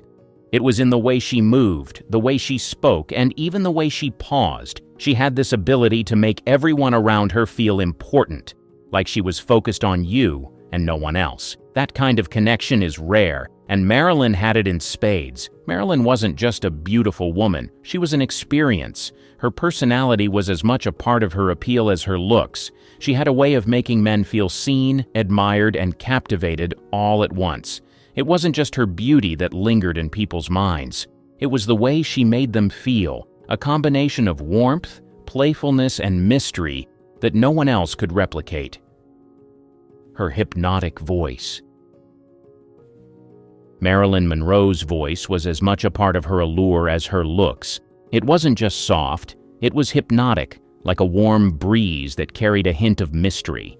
Her breathy, delicate tone became her trademark, setting her apart in a world where many women had louder or more polished vocal styles. There was something about the way she spoke that felt intimate, almost as if every word she said was meant just for you. It wasn't just a voice, it was an invitation, drawing people closer and keeping them hooked on every syllable. Her voice had a rhythm to it, a way of lingering on words that made them feel significant. She could turn something as simple as "happy birthday" into an unforgettable performance, charm, and a subtle seduction that felt completely natural. It wasn't forced or over the top. It was effortless, like she didn't even realize the effect it had on people. Men loved the way she sounded because it was so uniquely her. It was playful and inviting, yet it carried an undercurrent of vulnerability that made her even more endearing. And it wasn't just her speaking voice. Marilyn's singing added another dimension to her appeal. Whether it was the cheeky charm of "Diamonds are a girl's best friend," but diamonds are a girl's best friend, or the soulful sweetness of "I Want to Be Loved by You," I wanna be loved by you alone. Boop, boop-be-doo. her performances were magnetic. She didn't have the most powerful voice in the world, but she didn't need it. The way she sang felt personal, like she was sharing a secret with her audience. Her voice wasn't just about hitting the right notes, it was about creating a feeling, a connection that stayed with you long after the song ended. There was also an honesty in her voice that couldn't be ignored. It wasn't polished to perfection. There were little cracks and whispers that made it feel human, real. That rawness only added to her charm, making her voice feel like an extension of her personality, playful, seductive, and heartbreakingly genuine all at once. Her voice became one of her most powerful tools, not just in her career, but in the way she captivated people. It wasn't just something you heard, it was something you felt. Marilyn Monroe didn't just speak or sing, she created moments, ones that lingered in the mind long after the sound faded. For men, her voice was like everything else about her, impossible to forget. She was intelligent and calculating. She was incredibly smart, and she used that intelligence to carefully craft her image and build a career that would make her unforgettable. Every move she made was intentional. Every decision calculated to maximize her appeal and ensure she stayed at the center of attention. She wasn't just the girl who got lucky in Hollywood. She was a woman who understood the game and played it better than almost anyone. Marilyn knew exactly how to present herself to the world. She leaned into the blonde bombshell persona, but it wasn't because she believed that was all she could be. It was because she understood how much power that image held. She recognized what people wanted from her and gave it to them, amplifying her allure while keeping just enough mystery to keep them hooked. Her breathy voice, her playful laugh, her signature walk, none of it was accidental. Marilyn meticulously shaped every aspect of her public persona, creating a brand long before celebrities thought in those terms. She was also incredibly strategic about who she associated with. Marilyn didn't surround herself with just anyone. She aligned herself with people who could elevate her status and further her career. From her marriages to high-profile figures like baseball legend Joe DiMaggio and playwright Arthur Miller, to her rumored connections with powerful men in politics, Marilyn understood the importance of building relationships that kept her in the spotlight. She wasn't using people in a shallow way. She was navigating a world that often underestimated women by leveraging her charm and connections to create opportunities for herself. But it wasn't just about who she knew. It was also about how she worked. Marilyn was deeply committed to her craft and took acting seriously, despite the way people often dismissed her as just a pretty face. She studied at the prestigious Actors Studio in New York, working with Lee Strasberg to refine her skills and prove she was more than just a pinup girl. She read voraciously, explored literature and philosophy, and engaged in deep conversations with some of the greatest minds of her time. She was always striving to grow, to learn, and to be taken seriously as both an actress and an individual. Her intelligence also showed in how she handled her career.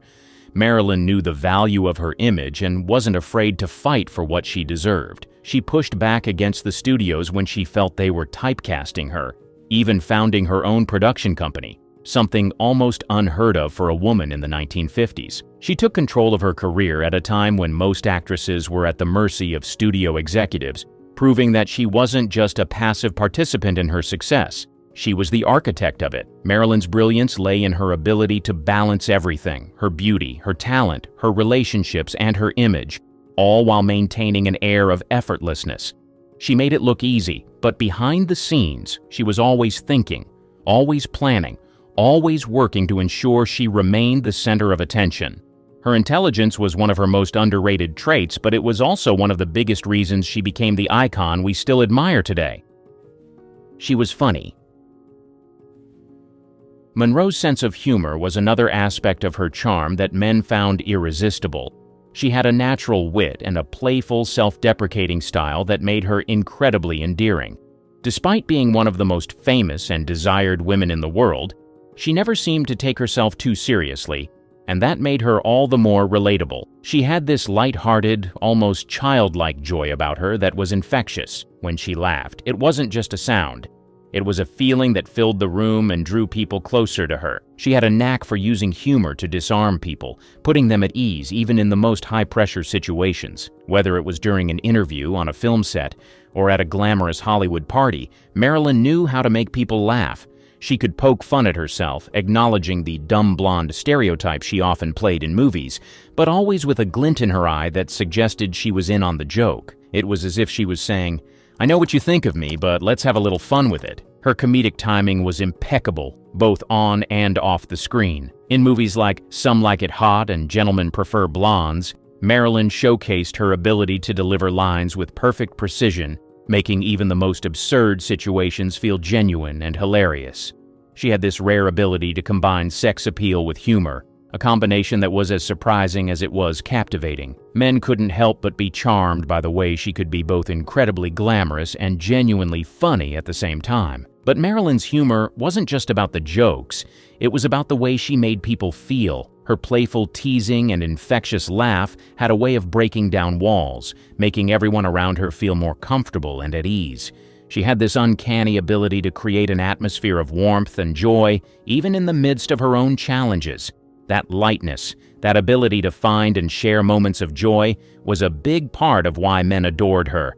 Her humor was also a form of resilience. Marilyn used laughter as a way to cope with the pressures of fame and the difficulties she faced in her personal life. It showed a strength and a depth to her character that made her even more intriguing. Men didn't just love her for her beauty, they loved her for her ability to make them laugh, to make them feel good, and to remind them that life, even at its most complicated, could still be fun. She had dual personalities. Marilyn Monroe had a vulnerability about her that was as captivating as her beauty or charm. There was something in the way she carried herself, a subtle, almost unspoken softness that drew people in and made them want to protect her. She had this unique ability to project a mixture of confidence and fragility that made her seem both larger than life and deeply human at the same time. Men adored her not just because she was stunning or talented, but because she seemed so real, like she wore her heart on her sleeve for the world to see. This vulnerability was especially evident in her interviews and public appearances. Marilyn often spoke openly about her insecurities and struggles, which wasn't common for someone in her position. She admitted to feeling nervous before performances, to battling self-doubt, and to craving genuine love and acceptance. In a world where Hollywood stars were often portrayed as perfect and untouchable, Marilyn's honesty stood out. She let people see her flaws, and that made her relatable. Men weren't just attracted to her, they felt connected to her as though they understood her on a deeper level. Her vulnerability wasn't a weakness, it was part of what made her so strong. Marilyn had been through a lot in her life, from a difficult childhood in foster care to the pressures of fame, and yet she kept moving forward. She was open about her pain, but she never let it define her. Instead, it became part of her story, something that added depth to her personality and made her even more compelling. Men admired her for that mix of strength and fragility, for the way she could endure so much and still remain so open-hearted. This raw, emotional side of Marilyn was also evident in her acting. Her performances often had an authenticity that made her characters feel real. She wasn't afraid to be vulnerable on screen, to let her emotions come through in a way that felt genuine. Whether she was playing a comedic role or a more dramatic one, Marilyn had a way of making her characters relatable and human. Men didn't just see a beautiful actress. They saw someone who felt deeply, who experienced life with all its highs and lows. Marilyn's vulnerability was what made her unforgettable. It was the thing that turned her from just another Hollywood starlet into an icon. She wasn't perfect, and she didn't pretend to be. She was real, and that authenticity made people love her even more. Men didn't just want to admire her. They wanted to comfort her, to care for her, to be the one to fill the spaces where she felt incomplete. That vulnerability wasn't something she had to fake or create. It was simply who she was, and it made her one of the most adored women in history. She was a fashion icon. Her style was effortlessly glamorous, the kind of look that seemed to combine classic elegance with a playful, modern twist. She understood how to dress in a way that highlighted her best features, making her the ultimate embodiment of femininity. But what made her fashion sense truly iconic wasn't just the clothes she wore, it was the way she wore them. Marilyn's wardrobe was filled with timeless pieces that became symbols of her allure. Her most memorable looks included the curve-hugging gowns that showcased her famous hourglass figure. One of the most iconic was the white halter-neck dress she wore in The 7-Year Itch, which became legendary the moment she stood over a subway grate and let the wind blow the dress up. Isn't it delicious? The look was sensual but playful, confident but not overly exposed. It wasn't just the dress, it was how she owned it. Every piece of clothing she wore, from evening gowns to casual wear, looked as though it was custom-made to fit her perfectly, highlighting her natural beauty without drawing attention away from it. Her red carpet moments were always memorable, whether she was dazzling in a shimmering, sequined gown or turning heads in a more understated black dress. She knew how to command attention with a single glance or pose, and the clothes she wore only enhanced that power. What made Marilyn's fashion choices so special was that they weren't just about the clothes, they were about how she made the clothes come alive. She wore each outfit with confidence, with a sense of effortless cool that made everything look more chic, more stylish, and more glamorous. Marilyn also understood the power of accessories. She was known for wearing statement jewelry, from oversized earrings to dazzling necklaces, which added an extra layer of glamour to her outfits. But she wasn't just about the big, flashy pieces. She could wear simple, delicate pearls or a small, understated brooch and still look every bit as chic as when she wore a diamond necklace. Her choice of accessories always felt just right, never overdone, always enhancing her look rather than overwhelming it. Her fashion sense was also very much in tune with the times, yet timeless. As a woman in the 1950s, she embodied the era's ideals of beauty and femininity, but she did so with a modern flair that set her apart from other women of the time. She wasn't afraid to take risks with her fashion, whether it was sporting a dramatic fur coat or experimenting with new trends that would later become iconic in their own right. But perhaps what made Marilyn a true fashion icon was how she transcended trends. It wasn't about following what was fashionable, it was about creating a signature look that was all her own. Marilyn had an innate understanding of what worked for her body, her persona, and her public image. She became the epitome of classic Hollywood glamour, a look that continues to inspire designers and celebrities to this day. In a way, Marilyn's fashion was an extension of her entire persona, flirty, glamorous, and full of life. She used clothes to express herself, not to hide behind them. And that's what made her stand out. She didn't just wear beautiful clothes. She made the clothes work for her, elevating them to a whole new level of chic and cementing her place as one of the greatest style icons of all time. Margaret Lockwood's journey through the world of acting was not just a career. It was a rebellion against the conventional, a series of choices that marked her as cinema's captivating contrarian. From her early days on the stage to her reign as the queen of Gainsborough melodramas, Lockwood defied expectations, choosing roles that challenged and transcended the traditional confines of female characters in British cinema. But what drove her to these choices? Was it a deliberate defiance, a personal inclination, or simply the allure of the complex and the controversial? And how did this contrarian path affect her, both as an actress and as a person living in the relentless spotlight of fame? As we peel back the layers of Margaret Lockwood's illustrious career, we uncover the stories of ambition, passion, and complexity. we delve into her iconic roles, from the virtuous to the villainous, and explore how these characters became inextricably linked with Lockwood's off-screen persona. We trace her journey through the war years, a time that tested her resolve and reshaped her career, and follow her transition to the stage and television, where she continued to captivate audiences with her versatility and depth. This is an homage to Margaret Lockwood, a woman whose legacy in British cinema is as enduring as it is enigmatic. Join us as we explore the life and career of cinema's captivating contrarian, a woman who lived her life with the same intensity and complexity as the characters she brought to life on screen. Prepare to be captivated by the story of Margaret Lockwood, a true icon of British cinema. Early life and ascent to stardom. Margaret Lockwood, born on September 15, 1916, in Karachi, British India, now Pakistan, embarked on a journey that would see her become one of Britain's most beloved film stars. Her early life, marked by a move to London at a young age, laid the foundation for a career that would span decades and ingrain her in the annals of British cinema history. This chapter delves into the formative years of Lockwood's life, her entry into the world of acting, and the pivotal roles that catapulted her to stardom, setting her on a path to becoming cinema's captivating contrarian. Lockwood's interest in acting was nurtured from a young age, influenced by her mother, who encouraged her to pursue her passion for the stage.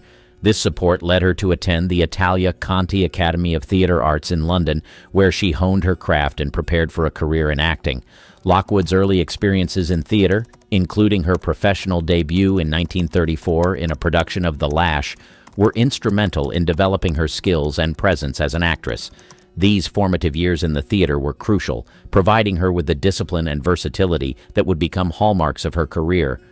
Lockwood's transition from the stage to the screen was marked by her film debut in Lorna Doone, 1934, a minor role that nonetheless offered her valuable experience in the burgeoning British film industry. However, it was her performance in The Man in Grey, 1943, that truly marked her ascent to stardom. In this film, part of the Gainsborough melodramas, Lockwood's portrayal of the malevolent Hester Shaw showcased her ability to captivate audiences with her complex characterizations, setting her apart from her contemporaries.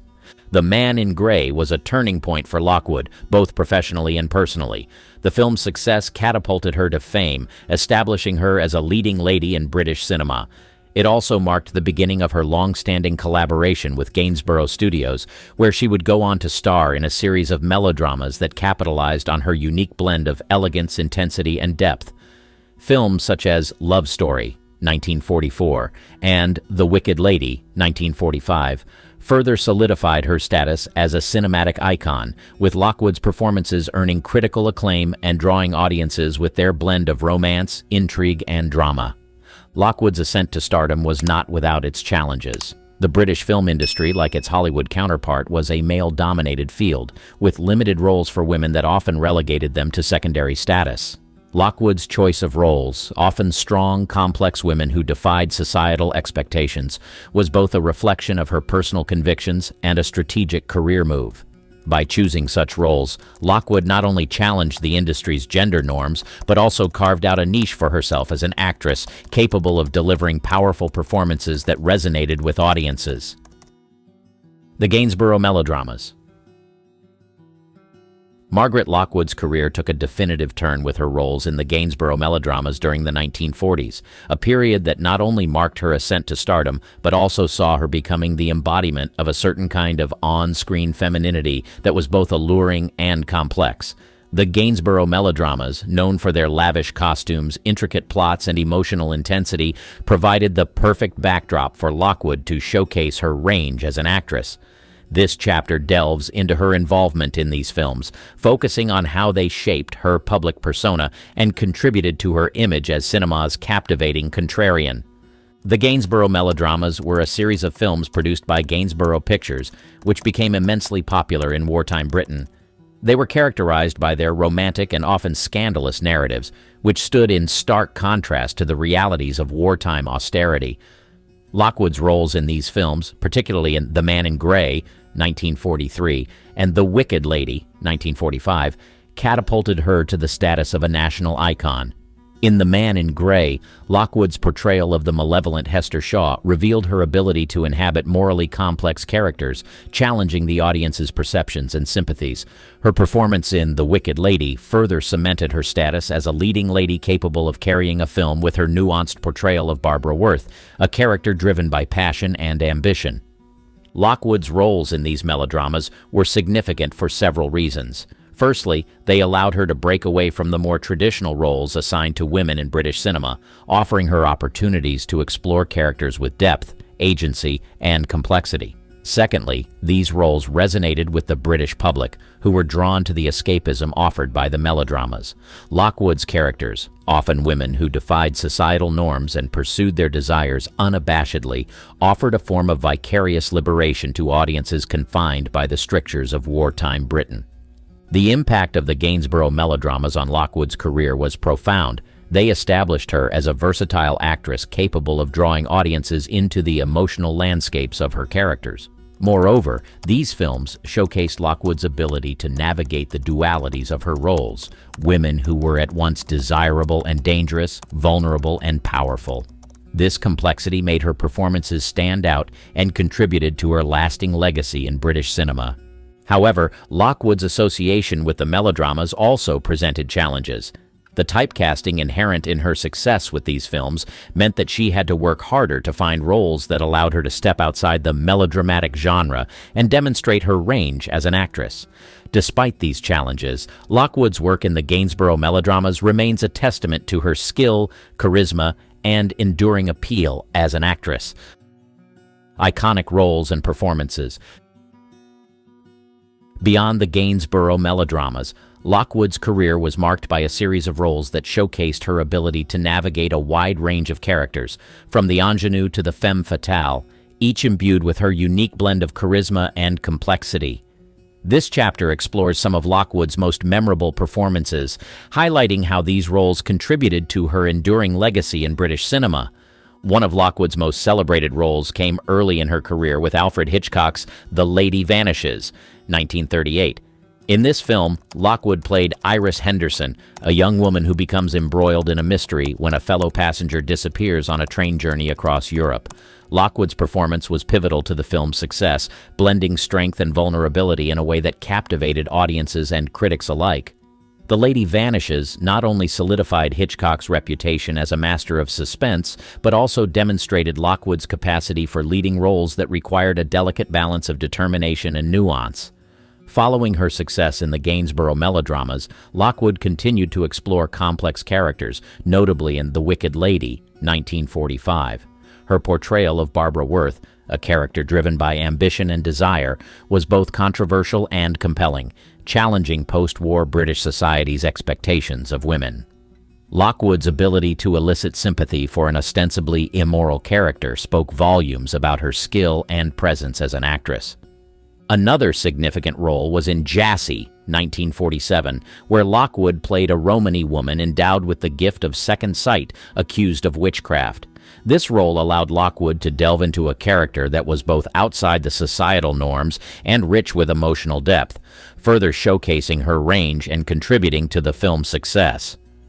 Lockwood's performances were not confined to the silver screen. Her stage work, particularly in plays such as Peter Pan and Private Lives, demonstrated her versatility and commitment to her craft. These theatrical roles allowed Lockwood to engage with her audience in a more intimate setting, bringing a different dimension to her performances and allowing her to explore the nuances of her characters in real time. Throughout her career, Lockwood navigated the changing landscape of British cinema with grace and adaptability. Her choice of roles reflected not only her personal interests and challenges, but also her keen understanding of the industry and her audience. Lockwood's performances, characterized by their emotional depth and complexity, challenged the conventional portrayals of women on screen, offering audiences a glimpse into the lives of fully realized, multifaceted characters. Margaret Lockwood's iconic roles and performances left an indelible mark on British cinema. Her ability to captivate audiences, coupled with her willingness to explore complex and often controversial characters, cemented her status as one of Britain's most beloved actresses. The contrarian persona on and off screen. Margaret Lockwood's public persona was as multifaceted and intriguing as the characters she portrayed on screen. Known for her captivating performances and complex roles, Lockwood also exhibited a strong, independent spirit in her personal life, often making choices that defied the expectations of her time. This chapter delves into Lockwood's off-screen personality, her interactions with the press and public, and how her personal convictions influenced her career and public image. Lockwood's career choices reflected a contrarian streak that set her apart from her contemporaries. She was not content to be pigeonholed into the traditional roles available to women in the film industry of her era. Instead, she sought out and thrived in roles that offered depth and nuance, portraying women who were not just romantic interests or damsels in distress, but complex individuals with their own stories and agency. This approach to her career was indicative of Lockwood's broader views on women's roles in society and the film industry, where she advocated for greater representation and complexity in female characters. Off-screen, Lockwood was known for her wit, intelligence, and a certain degree of privacy. She managed to maintain a balance between her public persona and her private life, a feat in an era when the private lives of film stars were increasingly becoming fodder for public consumption. Lockwood's interactions with the press were marked by a savvy understanding of the power of media, using interviews and public appearances to craft an image that was both accessible and enigmatic. Despite her success and popularity, Lockwood was not immune to the challenges faced by women in the entertainment industry. She navigated the pressures of fame with a pragmatic approach, making strategic decisions that allowed her to pursue the roles she wanted while maintaining a level of control over her career. Her ability to do so was partly due to her talent and partly due to her understanding of the industry's dynamics, which she used to her advantage. Lockwood's personal life, particularly her relationships and role as a mother, also reflected her independent spirit. She was a devoted mother to her daughter, Julia Lockwood, and worked to balance her career with her responsibilities as a parent. This aspect of her life, though less publicized, was an essential part of her identity and influenced her choices in roles and projects. The legacy of Margaret Lockwood's contrarian persona extends beyond her filmography. She was a trailblazer in many ways, challenging the norms of her time and paving the way for future generations of actresses. Her insistence on complex, strong-willed characters helped to broaden the scope of roles available to women in British cinema, contributing to a gradual shift in how female characters were portrayed on screen. Margaret Lockwood's life and career were a study in contrasts. On screen, she was often the epitome of grace and mystery, captivating audiences with her performances. Off-screen, she was a woman of conviction and independence, navigating the complexities of fame and personal life with intelligence and grace. Her persona, both on and off the screen, remains a compelling aspect of her legacy, making her one of British cinema's most enduring and fascinating figure. The war years and beyond. The war years marked a pivotal period in Margaret Lockwood's career, reflecting a time when the entertainment industry was deeply intertwined with the national war effort. Lockwood's roles during this period took on a new dimension, as British cinema sought to boost morale and support the war effort. Post-war, her career transitioned as she embraced new opportunities in television and stage, showcasing her versatility as an actress. During World War II, British cinema played a crucial role in maintaining public morale.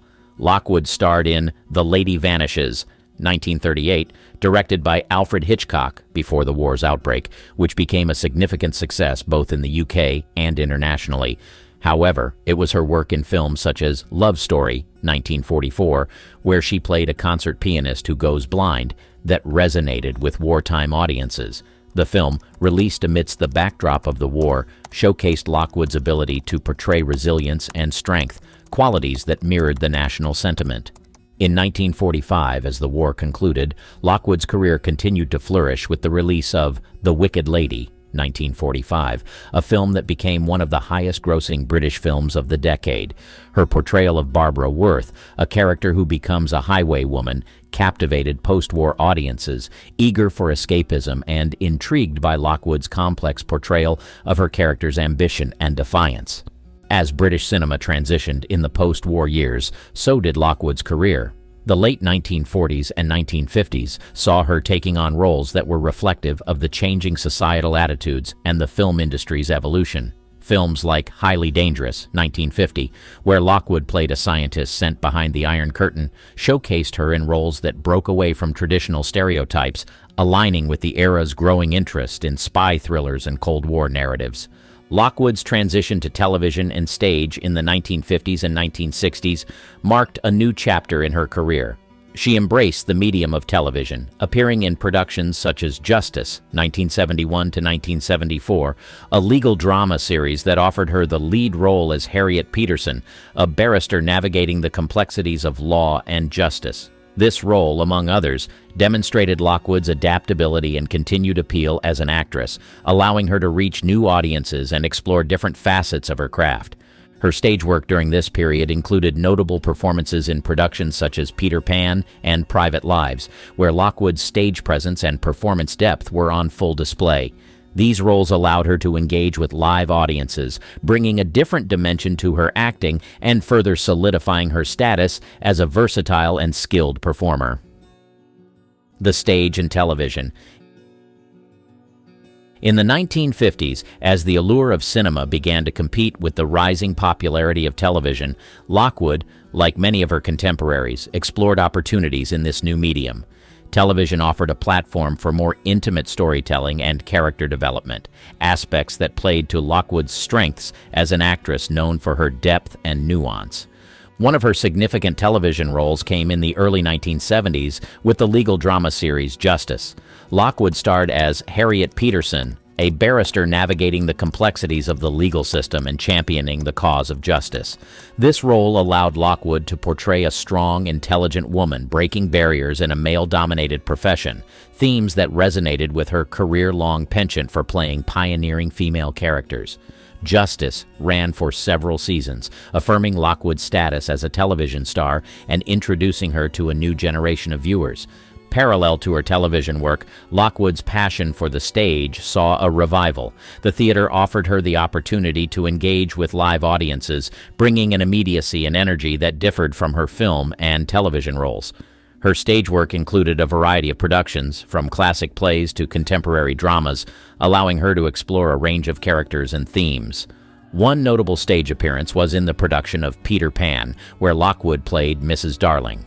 The role leveraged her maternal warmth and elegance, qualities that had endeared her to film audiences in a setting that highlighted her versatility and stage presence. Another significant stage role was in Noel Coward's Private Lives, where she showcased her comedic timing and ability to capture the complexities of romantic entanglements.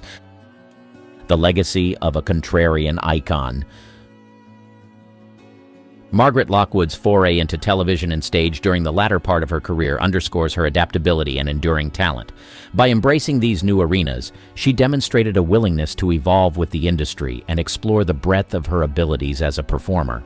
Her success in television and theater contributed to her legacy as one of Britain's most versatile and beloved actresses, whose career spanned the changing dynamics of the entertainment world. Lockwood's transition from cinema to television and stage also reflects broader trends in the entertainment industry during the mid-20th century, as actors sought to diversify their portfolios and engage with audiences across different mediums. Her ability to maintain relevance and acclaim across cinema, television, and theater is a testament to her skill, dedication, and the indelible mark she left on the performing arts. The fans may have loved them at first, because after all, they've built a career by acting well. But through the corridors of Hollywood, others saw them for what they truly were. Whether misunderstood or just plain obnoxious, these actors were some of the most hated celebrities of their time. Louis B. Mayer. He was the big boss of MGM Studios back in Hollywood's golden era. Now you'd think being the head of one of the most powerful studios would make him a beloved figure, right? Not even close. Mayer wasn't just disliked, he was outright feared by almost everyone who worked under him. This guy ruled Hollywood with an iron fist and ensured you knew it. First off, Mayer had this obsession with control. To him, his stars weren't just actors, they were investments, commodities he could shape and manipulate however he saw fit. He didn't care about their personal feelings or freedom. What mattered was how they contributed to MGM's image and bottom line. For example, he had strict control over his stars' personal lives. If you were under contract with MGM, you didn't just work for Mayer, you belonged to him. Got caught in a scandal? Don't worry, Mayer's team of fixers would swoop in, but not because he cared about you. It was all about protecting MGM's squeaky clean image. He'd cover up affairs, hush up DUIs, and even arrange marriages just to avoid bad press. Oh, and if you dared to step out of line or refused his orders, he'd destroy your career faster than you could say, talkies. Take Judy Garland, for example. Mayer is infamous for how he treated her. He turned her into a star, sure, but at a massive cost. She was barely a teenager when MGM signed her, and Mayer immediately started tearing her down. He told her she was too fat to be a leading lady and put her on a strict diet of black coffee, cigarettes, and diet pills. Can you imagine doing that to a kid? Mayer saw her as a product, not a person, and she paid the price for it with years of addiction and insecurity. Then there's the whole crying routine he was famous for. Mayer had this bizarre tactic where he'd pretend to cry during negotiations, hoping to guilt people into signing terrible deals. But the worst part, he could be ruthless when it came to punishing disobedience. Stars who dared to challenge him often found themselves blacklisted or trapped in their contracts, unable to work for anyone else. He'd use smear campaigns, legal threats, and anything else in his arsenal to keep his empire intact. It was like living under a dictatorship, but with better costumes. Now, don't get me wrong, Mayer was a genius in many ways. He built MGM into a powerhouse and created some of the most iconic films of all time. But behind all of that, there was a man who thrived on control, manipulation, and fear. That's why, even though he was respected for his power, Louis B. Mayer was one of the most hated figures in Hollywood's golden age. Mae West. One of the most controversial and misunderstood figures of Hollywood's golden age is definitely Mae West. She wasn't just ahead of her time, she was light years ahead, which made her a huge target. She had a sharp wit, undeniable charisma, and a no-holds-barred approach to talking about intimacy. But on the other hand, she ruffled all kinds of feathers back in the ultra-conservative 1930s. Here's the thing about Mae. She owned her sexuality, and she made no apologies for it. At a time when women were expected to be demure and ladylike, Mae came out with her double entendres, curve-hugging gowns, and a swagger that screamed confidence. Too much confidence. And for audiences? That was electrifying. People loved her. She could walk into a room and deliver a one-liner that would leave everyone in stitches or blushing. But Hollywood censors? Oh, they hated her. Mae wasn't just pushing boundaries, she was bulldozing through them. Her 1933 film, She Done Him Wrong, yes, the one that gave us the line, "Why don't you come up sometime and see me?" Why don't you come up sometime, see me? Was dripping with innuendo. Conservative groups were horrified, calling her films immoral and dangerous. Religious leaders preached against her, calling her the downfall of American values. She became public enemy number one for the censors, who were scrambling to keep Hollywood clean. Then came the infamous Hays Code, a strict set of rules meant to keep movies decent. Mae's work was a big reason the code was enforced so harshly. They wanted to shut her down, and they did everything they could to make her disappear.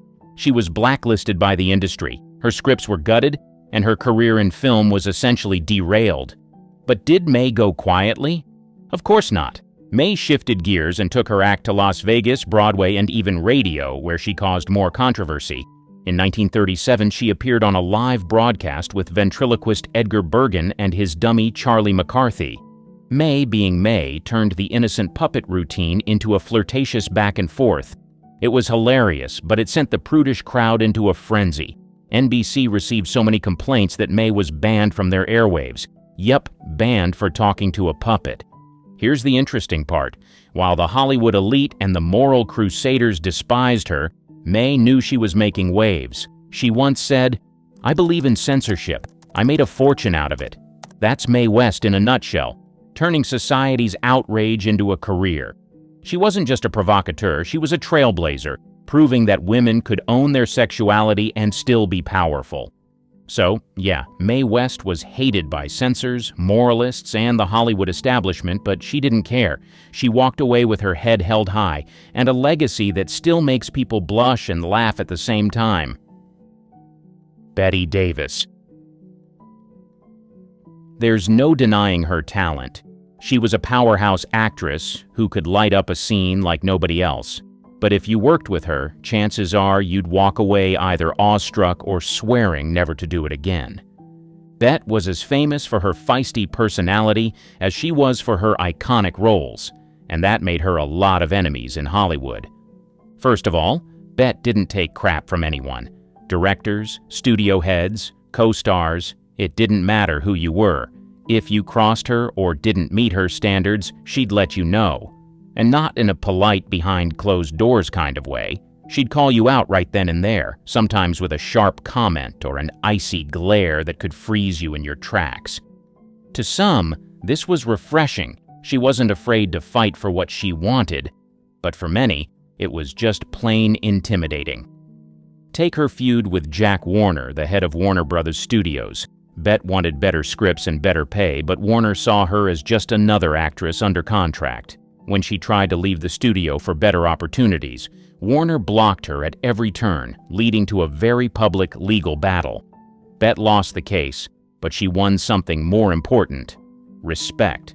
She was one of the first stars to challenge the studio system, and while it made her a pioneer, it also made her a target for resentment. And then there was her legendary rivalry with Joan Crawford. These two couldn't stand each other, and their feud became Hollywood legend.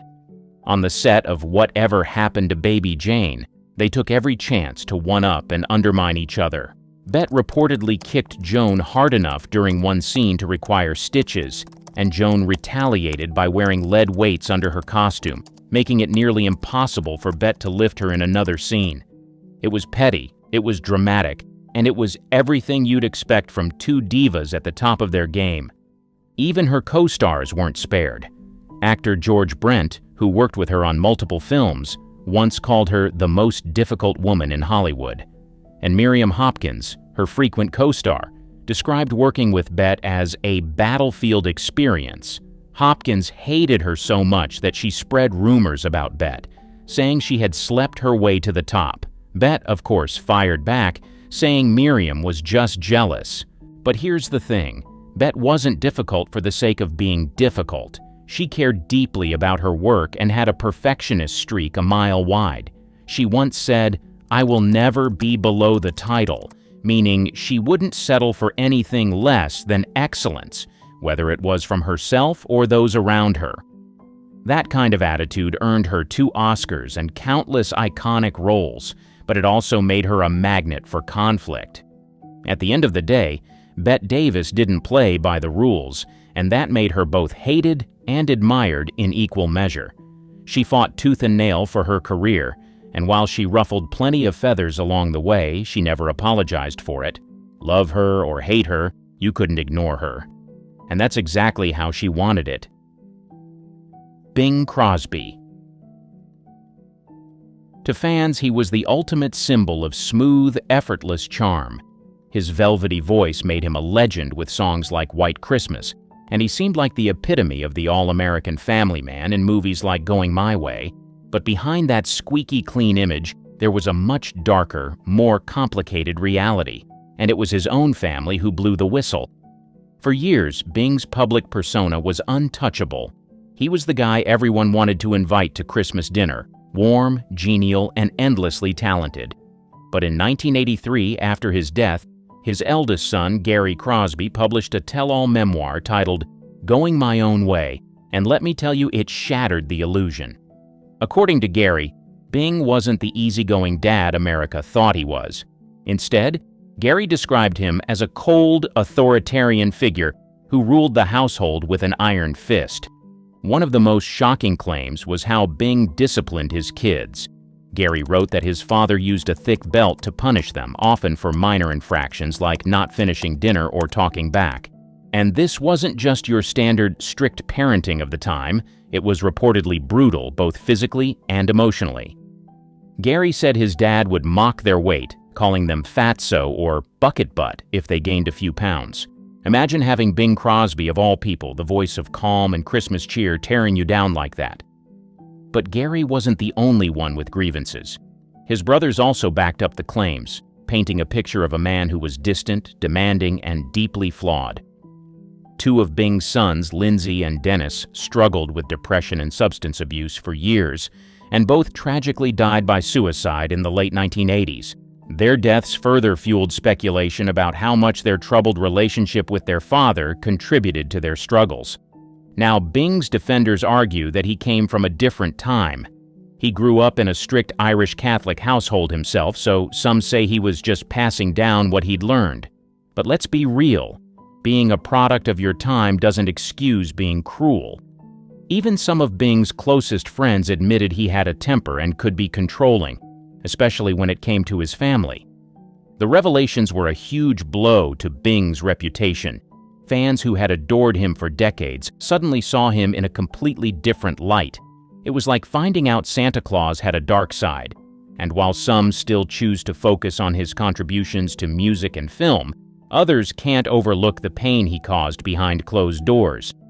So, Bing Crosby? A beloved icon on the surface, but his memory is forever complicated by the shadows his family exposed. It's a tough pill to swallow, but it's a reminder that even the brightest stars can have a darker side. Erich von Stroheim. This guy was so divisive that he literally earned the nickname "the man you love to hate," and honestly, it fit him perfectly. Stroheim was a visionary filmmaker and actor, but his colossal ego, perfectionism, and flair for the dramatic made him a nightmare for everyone who had to work with him. First, let's set the stage. Stroheim was born in Austria, and when he arrived in Hollywood, he leaned hard into this European aristocrat persona. He dressed like a nobleman, spoke with a thick accent, and even claimed to be a count.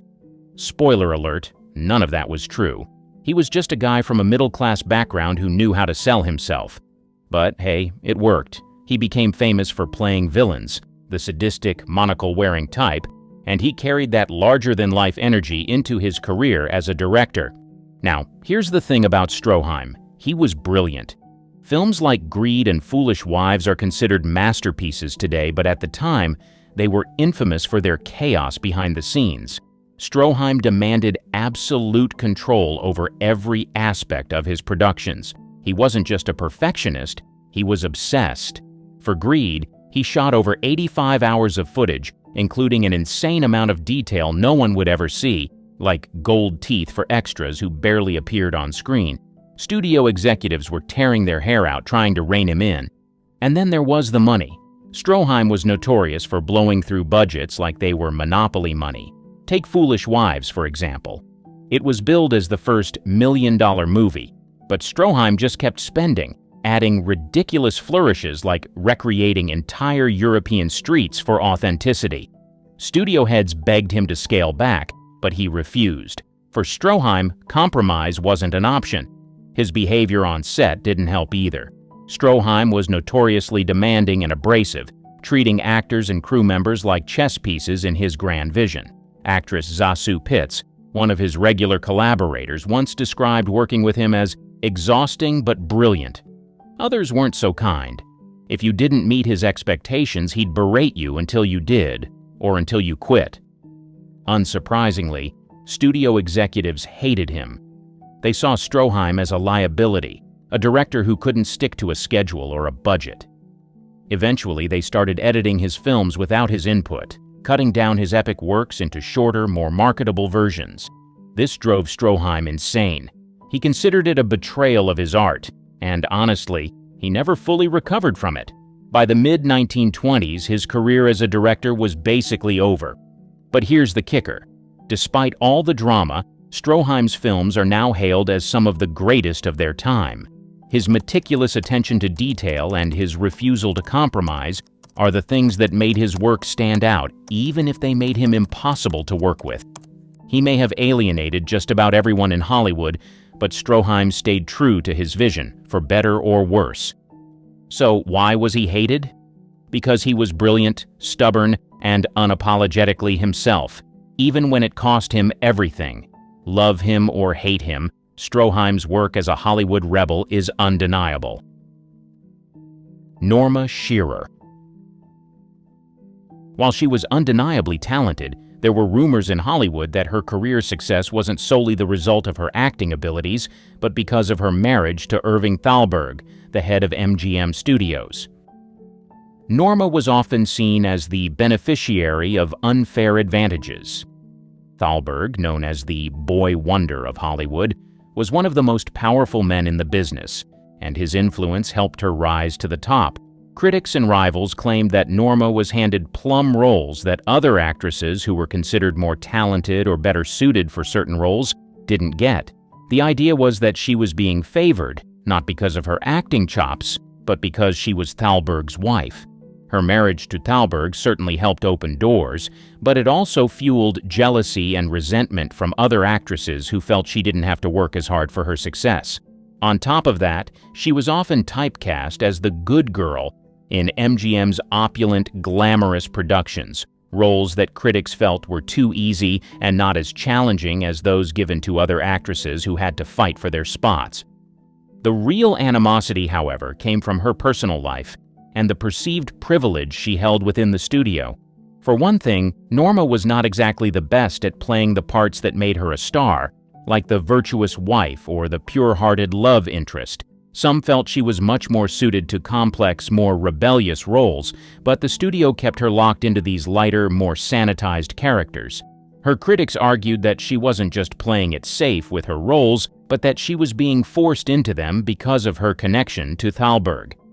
This perception of preferential treatment followed her through her career, with some claiming that she was given too much creative freedom, like the fact that she was allowed to collaborate on scripts or have a say in casting decisions, while other actresses were fighting tooth and nail to get any creative input at all. As much as Norma was beloved by her fans, the truth was that within Hollywood she often found herself at odds with many of her peers. They accused her of having it easy because of who she was married to. It's like she had this giant target on her back because she was married to one of the most powerful men in the industry, and no matter how hard she worked, some people could never let go of the idea that she had an unfair advantage. The reality might be somewhere in between. She was certainly talented, but her marriage to Thalberg certainly opened doors that others had to fight their way through. Jean Harlow. Her persona on screen was often seen as vulgar and cheap by many in the industry. Her roles frequently played on her sexuality, casting her as the dumb blonde or the seductress, which fueled the stereotype of her as nothing more than a pretty face. Critics didn't just see her as an object of desire, they saw her as a symbol of moral decline. To a conservative Hollywood elite, her overtly sexualized image and the way she embraced her sexuality were dangerous. But the harshest judgment came from her tumultuous personal life. Harlow's relationships, especially her brief, troubled marriage to MGM executive Paul Byrne, were the subject of intense public scrutiny. When Byrne died under mysterious circumstances, rumors swirled that Harlow was involved, further tarnishing her reputation. The media had a field day with her personal life, and Hollywood insiders saw her as someone who couldn't separate her public persona from her private one. The more Hollywood tried to control her image, the more it seemed to alienate her. Her critics painted her as a symbol of Hollywood's tawdry side, someone who existed only to be ogled and whose life was filled with scandal. This portrayal overshadowed the more complex woman behind the scenes. Jean Harlow was, in fact, a highly intelligent, ambitious woman who had a sharp business sense and was actively involved in her career. She was also known for being kind-hearted and generous with those around her. But none of that mattered in the public eye. The more the press sensationalized her image, the more they reduced her to the blonde bombshell trope. On top of this, Jean's fierce determination to succeed in an industry that was dominated by powerful men didn't always sit well with her male counterparts. While she was known to stand her ground and fight for her roles, many saw her as ungrateful or difficult to work with, which only added fuel to the fire. The tragic part? By the time Jean's career was peaking, she was already suffering from health problems, including kidney failure, which would eventually take her life at just 26. Her untimely death only added to her legend, but it also meant she didn't live long enough to truly redefine her image. So, while Jean Harlow was viewed by many as a symbol of Hollywood's excess and scandal, the truth is, her story was much more complicated than the image people had of her. She may have been called vulgar by critics, but in reality she was a pioneering figure in Hollywood, a woman who broke the mold in an industry that demanded conformity. Gloria Swanson. Her feud with director Cecil B. DeMille in particular became a point of tension. Swanson's work with DeMille, especially in the early days of her career, was highly successful. But she wasn't one to bow down to anyone, and as her fame grew, she became more unwilling to take orders. Her departure from DeMille's productions signified a major break, with some saying it was due to her refusal to adhere to the director's traditional ways of working. But it wasn't just her behavior on set that turned people off, it was also her sense of entitlement. Gloria was often accused of trying to control her career and public image in a way that could be seen as manipulative. As one of the biggest stars of the silent film era, she became accustomed to being treated like royalty, and she expected that same level of adoration from everyone around her, even when her star power began to wane. One thing is true, the stars of the Golden Age knew how to have a good time. They were known for hosting some of the most famous parties of the era, with some of the top people in society in attendance. You could be sure to see all kinds of things at such parties, from overflowing booze to vices. While all of these are normal at parties, some of these Golden Age parties went too far and even made it into the news because of how scandalous they were. From the rumored orgies at Jane Mansfield's mansion to Fatty Arbuckle's deadly party, these 10 scandalous parties that took place in the Golden Age still shock people to this day. The Roaring Twenties Party. In the mid-1950s, America's power couple, Eddie Fisher and Debbie Reynolds, decided to host a party in their backyard, but this was not just any party. It was one that got people talking for a while. A good number of Hollywood couples threw parties in their homes during the Golden Age, but Eddie Fisher and Debbie Reynolds' 1955 party was said to be unforgettable. At the time, Eddie Fisher was known for his smooth and romantic chart-topping hits, while Debbie Reynolds, who was clearly smitten by the singer, was making waves as an actress. They both were at the peak of their careers in the 50s, and they were determined to keep working towards their goals. But every now and then, the couple loved to unwind and have fun by partying. Achieving such great things and getting famous in their 20s left them feeling fulfilled, and what better way to celebrate than to organize a party-themed Roaring Twenties? They wanted to enjoy their youth along with friends, and that was exactly what they did. They decided to transform their garage into a playroom as they set out to host one of the most exclusive parties in town. They invited some young stars like Tab Hunter, the poster boy for Teenage Dreams, and Leon Tyre, the charming actor. When the party began, everything seemed innocent, and the atmosphere was electric with the promise of a night to remember. But soon enough, it became obvious that this was not a regular party. It was a party where seemingly innocent young stars came ready to unleash their wild side.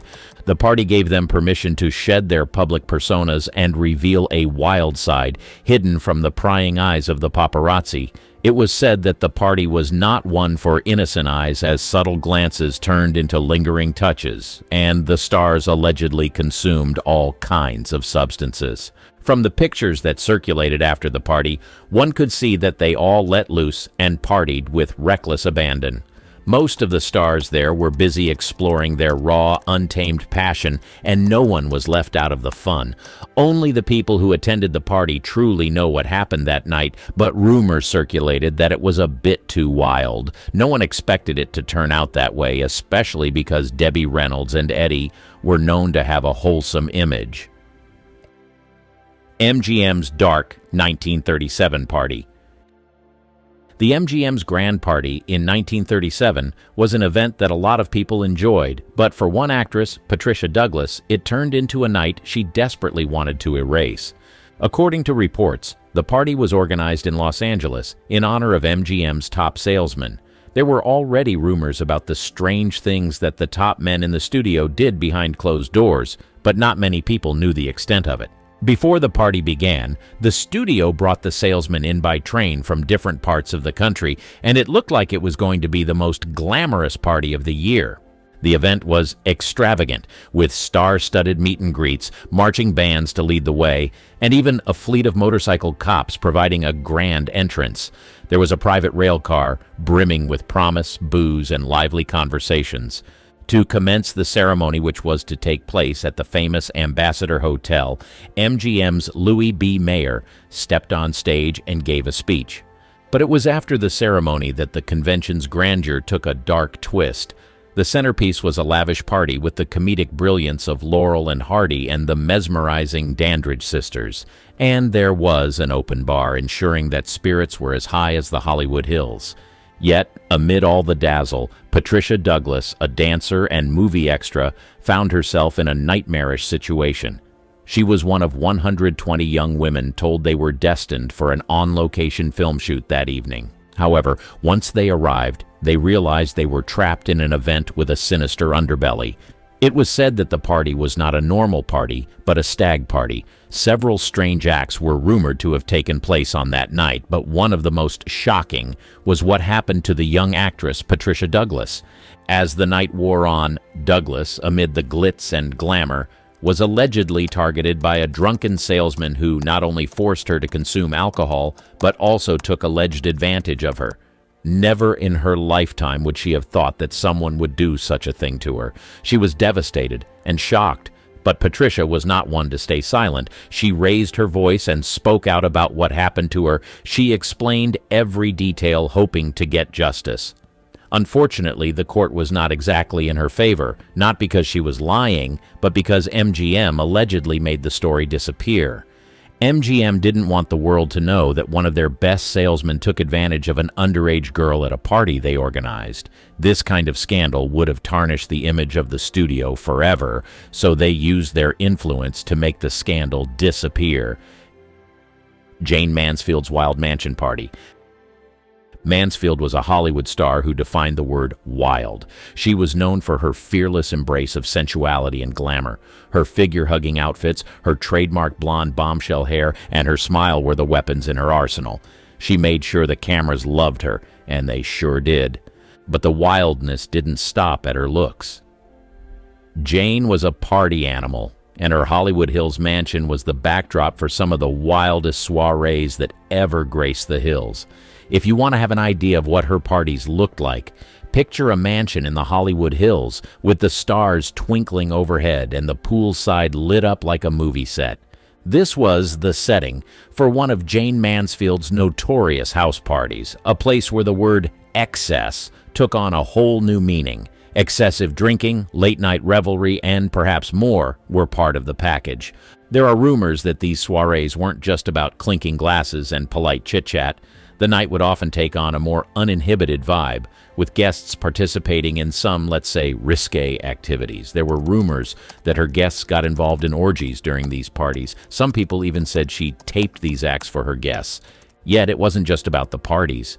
Jane Mansfield was also known for her infamous affairs with some of the biggest names of the time, including Robert Kennedy and his brother John F. Kennedy. And it's safe to say that both Kennedys seemed to have a thing for the blonde bombshell. What happened behind the closed doors of Jane Mansfield's house remains veiled in the allure of an era when stars lived larger than life. The Las Vegas Wild Party. Although the stars of old Hollywood partied a lot, these parties were mostly private and exclusive. Most times, only the stars in attendance witnessed firsthand what really happened in these parties. However, some of these parties made it to the tabloids because of the rumors that circulated about them. One of these parties was a 1950 Las Vegas party that played host to Montgomery Clift and an array of luminaries. On this particular night, a lavish party was about to unfold within the hallowed walls of a nightclub. The club was said to have imported several Hollywood stars for the party, which started off as a banquet. As the clock struck midnight, a parade of Hollywood's most illustrious names descended upon the club. Among the stars, the charismatic Desi Arnaz, the enchanting Lucille Ball, and the alluring Marlene Dietrich took center stage. The party started with a fancy dinner, but as the hours ticked by, things got wild. Photographs captured by the flashbulbs of the era's paparazzi showed a glimpse of the spectacle unfolding behind the club's closed doors. Rows of champagne glasses glistened in the dimly lit room, and laughter and chatter filled the air. But it was what remained hidden from those photos that ignited the most scandalous rumors. While it looked like the party was a casual get-together, these Hollywood stars wanted to do more than just meeting and sipping champagne. They wanted to let loose and do things that they would never be caught doing in public. Behind the scenes, there was a lot going on.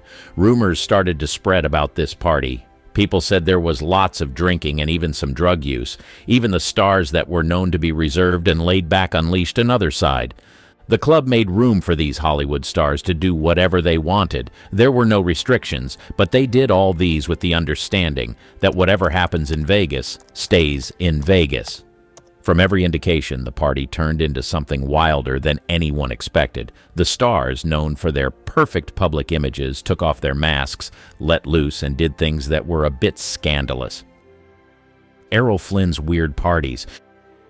Because of how wild and wayward Errol Flynn was as a child, his own mother had a hard time coping with him. As a result of this, their relationship was rocky, and she even referred to him as the devil for some weird reason. Interestingly, Errol grew up to become an adventurous man who did not live by the rules, and he became a party animal too. While his career was thriving, the actor was hosting all kinds of parties in his mansion, and most of these parties were scandalous. Almost every week, he came together with the likes of Clark Gable, David Niven, and Olivia de Havilland to party. It was alleged that some of these stars even enjoyed watching the wild animals at the back of Flynn's house. It was said that his mansion was a sprawling Spanish-style abode with hidden alcoves and secret passageways. It's the perfect setting for a night of revelry. Now it's said that the drinks flowed freely at Flynn's parties, and it wasn't just your run-of-the-mill cocktails. We're talking about top-shelf liquor and champagne that never seemed to run out. The laughter and the clinking of glasses were only rivaled by the sound of jazz music filling the air. As the night went on, the parties took on a life of their own. Flynn, known for his charm and charisma, was at the center of it all, regaling guests with stories of his adventures. But it wasn't just about conversation. His parties were rumored to have been wild, with guests dancing with abandon and whispers of romantic escapades in hidden corners of the mansion. But it was said that most of the guests who attended his parties preferred not to talk about what happened behind closed doors. It was almost like he turned his house into a place where his co-stars came and did wild things they wouldn't dare to do on camera. Hedda Hopper's unforgettable birthday bash. You've probably heard of some wild Hollywood parties, but this one was next level. Hedda Hopper was a prominent American gossip columnist and actress known for her influential role in the world of Hollywood journalism.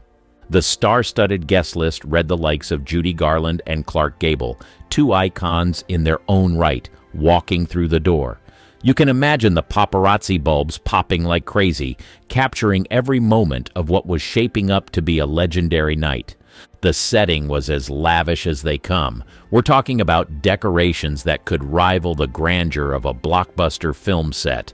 The champagne was excess, and there was an air of decadence hanging heavy in the room. However, the party wasn't just about mingling and sipping bubbly. It was rumored that the drinks were more than just cocktails. They were a one-way ticket to the wildest stories you'd ever hear. The excessive drinking was almost a given, and the night seemed to unravel into one for the Hollywood history books. The details of what exactly went down have been hushed over the years, reminding us that sometimes what happens in Hollywood stays tantalizingly behind closed doors. Joan Crawford's 1951 party. Let's step back in time to 1951 when the glamour of Hollywood was in full swing. A party to remember was in the works, and the star of the show, none other than Joan Crawford herself. The party took place at Stork Club, New York, but it was not your regular party. The Stork Club in Hollywood is a name that resonates with late-night revelry and the kind of extravagance that only old Hollywood could conjure. This was the place where Frank Sinatra crooned, Marilyn Monroe dazzled, and Humphrey Bogart owned the night. But that fateful night, Joan Crawford was the star of the night. Joan Crawford was known for being one of the most prominent and versatile actresses in the golden age of Hollywood. She was celebrated for her remarkable career, spanning several decades, and was renowned for her roles in films like Mildred Pierce, Possessed, and The Woman. The actress was also said to be a free spirit. When it came to partying, she did whatever she pleased. So on that starry night, Joan Crawford arrived at the Stork Club in grand style, ready to let loose and paint the town red. Rumor had it that the party took a wild turn. The party may have looked like an innocent gathering on the surface, but it was nothing close to innocent behind closed doors. After the party, photographs from the party began to circulate like wildfire and showcased Joan, the epitome of Hollywood elegance, letting her hair down, indulging in vices, and having the time of her life. It was a party where some glamorous stars had their moments of wild abandon. Sophia Loren's Los Angeles party. It was the year 1957, and Sophia Loren was throwing a party that was about to go down in Hollywood's history. If you've ever seen that iconic snapshot of Sophia eyeing Jane Mansfield's daring cleavage, well, that's just a sneak peek of what was in store that fateful night. The Paramount Pictures lot was buzzing with anticipation, all for the lady of the hour, Sophia Loren. You see, this wasn't your average soiree. This was an ode to glamour, star power, and a touch of wildness. Hollywood bombshells and the creme de la creme of Tinseltown's leading men were in attendance. The guest list read like a Hollywood Walk of Fame. But it wasn't just the people in attendance that caught people's attention. It was the things that they indulged in. If there was a queen of wild parties, it would be her. And guess what? She was there, right by Sophia's side. You just knew this night was about to take a walk on the wild side. The pictures from the party showed that Jane Mansfield had let go completely and was ready to have a good time. Behind those closed doors, things were heating up. People indulged in vices, puffing on cigarettes and sipping cocktails like there was no tomorrow. The air was thick with laughter, secrets, and that unmistakable Hollywood magic. People whispered about clandestine affairs, hidden rendezvous, and wild antics that made this party legendary. The truth is, it played out just like any other wild Hollywood soiree, excess, indulgence, and stories to tell for years to come. Sophia Loren's 1957 party was a night to remember, or maybe one to forget, depending on how much you indulged. The Wild Garden of Allah party. The Garden of Allah was a grand stage for Hollywood's wildest rendezvous in the 1920s and 30s. This wasn't just a hotel, it was a swirling maelstrom of glamour, gin, and gossip. The things that happened in this hotel would shock anyone who wasn't part of Hollywood's elite. Imagine stepping through the hotel's grand entrance, the faint strains of jazz dancing in the air. The lobby, adorned with Art Deco splendor, was calm before the storm. Once you entered the heart of the hotel, the real revelry began. This was the place where the likes of Errol Flynn partied. Excessive drinking was practically a Garden of Allah ritual. The bartender, a maestro of mixology, concocted cocktails that could make Hemingway blush. As the night aged, so did inhibitions. The stars, whether Fitzgerald with his novels or Flynn with his swashbuckling charm, were no strangers to the allure of a well-filled glass. But it wasn't just the booze that flowed there. It was secrets and scandals, too. You'd find affairs blooming amidst the potted palms, trysts concealed behind heavy velvet curtains. Stars whispered sweet promises under dim chandeliers, knowing full well that the dawn would uncover their transgressions. Gossip flowed through the garden like the wine in their glasses. In 1930, a notorious party at the Garden had F. Scott Fitzgerald at the center of a fiery altercation. He reportedly threw a champagne glass at his wife Zelda during a heated argument. The party didn't just end in a whisper, it made headlines across the nation. These parties were wild. The Garden of Allah was a melting pot of vice and virtue, an incubator for scandal and salacious stories. Imagine, in the 1920s and 30s, the world was emerging from the constraints of prohibition, and Hollywood had a thirst to quench. If you'd attended, you'd be swept into a tempest of cocktails and carousing, where the laughter was raucous, the music was intoxicating, and the shadows concealed more than you could imagine. It was a place where stars shone brightest and fell hardest, where Hollywood's secrets and sins were laid bare under the California stars. These parties were a whirlwind of decadence and debauchery, where the only rule was to indulge in every whim. The excesses of the Marion Davies Beach House. On the sun-kissed shores of Santa Monica in the 1920s, that's where you'd find the exclusive world of Marion Davies Beach House bashes, where the newspaper magnate William Randolph Hearst and his mesmerizing mistress Marion Davies played host to extravagant gatherings that redefined the very essence of opulence. It was in this very house that a Hollywood star almost got shot. The scene was set against the backdrop of the Pacific Ocean, where golden sands met the blue horizon. The likes of Charlie Chaplin, the silent film maestro, and Greta Garbo, the enigmatic Siren, were said to have partied there. However, chaos wasn't just a stranger, it was an unwelcome guest at these parties. The very extravagance that made these parties legendary also made them vulnerable to spiraling into mayhem. It wasn't unusual for the evening to end in a storm of shouting, shoving, and sometimes even broken glasses. For example, a notorious incident took place in 1924 when Hearst, known for his temper, allegedly pulled a gun on fellow guest Charlie Chaplin during an argument. It was the sort of drama that would give tabloids enough material to fuel their presses for weeks. If you were to attend such parties, you'd be a witness to history, a participant in the surreal world where excess was an art form. You'd see stars of the silver screen at the pinnacle of their fame, dressed in their finest, yet sometimes descending into the depths of chaos. You'd see the allure of Hollywood, but also the dark side of indulgence. These beach house bashes weren't just parties, they were a representation of the things that happened when Hollywood stars came together and decided to indulge in whatever they wanted to do. When the cameras were not present, these beach house bashes were a source of escape from the pressures of fame. These parties, as crazy as they seemed, were like a scene from Judy Garland's life. Giovanni Jackson, Daddy's Girl.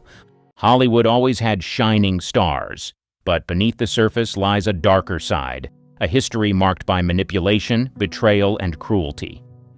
Some actresses didn't just play villains on screen, they brought their ruthlessness into real life. From feuds that destroyed careers to schemes that went far beyond the cameras, their actions weren't just scandalous, they were downright chilling. But who were these women, and what made them cross the line? Norma Shearer.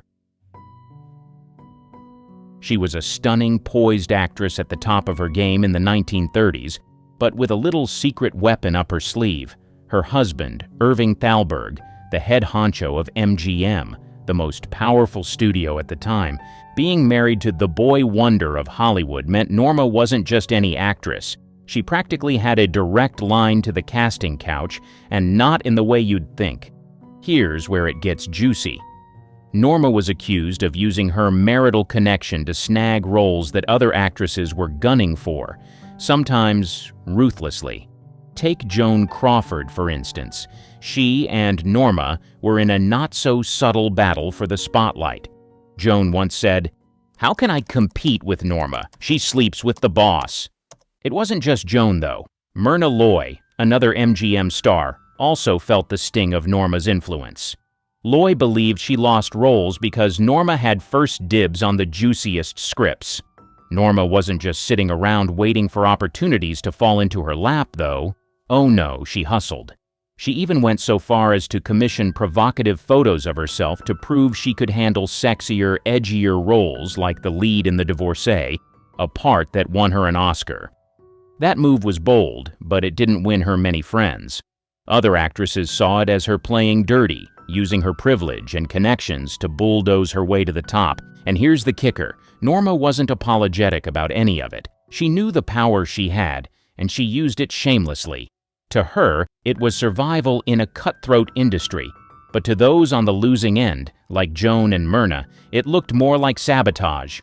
Norma's career eventually faded, but her reputation as a savvy and selfish player in Hollywood's golden era is still part of her legacy. Was she a villain? Or just a smart woman making the most of her circumstances? Depends on how you look at it. Either way, she left her mark, and not everyone was happy about it. Mae West. When you hear her name, you think of Hollywood's original queen of sass and self-promotion. Mae wasn't just a star, she was a force of nature, strutting through the entertainment world like she owned it. And honestly, she kinda did. But here's the thing. While Mae was bold, brilliant, and completely unforgettable, she had a way of making everything revolve around one person, Mae West. Mae was all about Mae, and she didn't care who got overshadowed along the way. In interviews, she'd dominate the conversation with her razor-sharp wit and trademark double entendres, barely giving anyone else a chance to shine. Co-stars, directors, they were just supporting characters in the Mae West show. She once said, "I never loved anybody as much as I loved myself." And let me tell you, she lived by that motto. On set, Mae insisted on having complete control over her lines, her wardrobe, and even how her scenes were shot.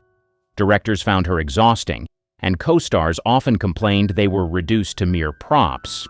One infamous story involves a young Cary Grant, who got his big break in She Done Him Wrong because Mae thought he was hot.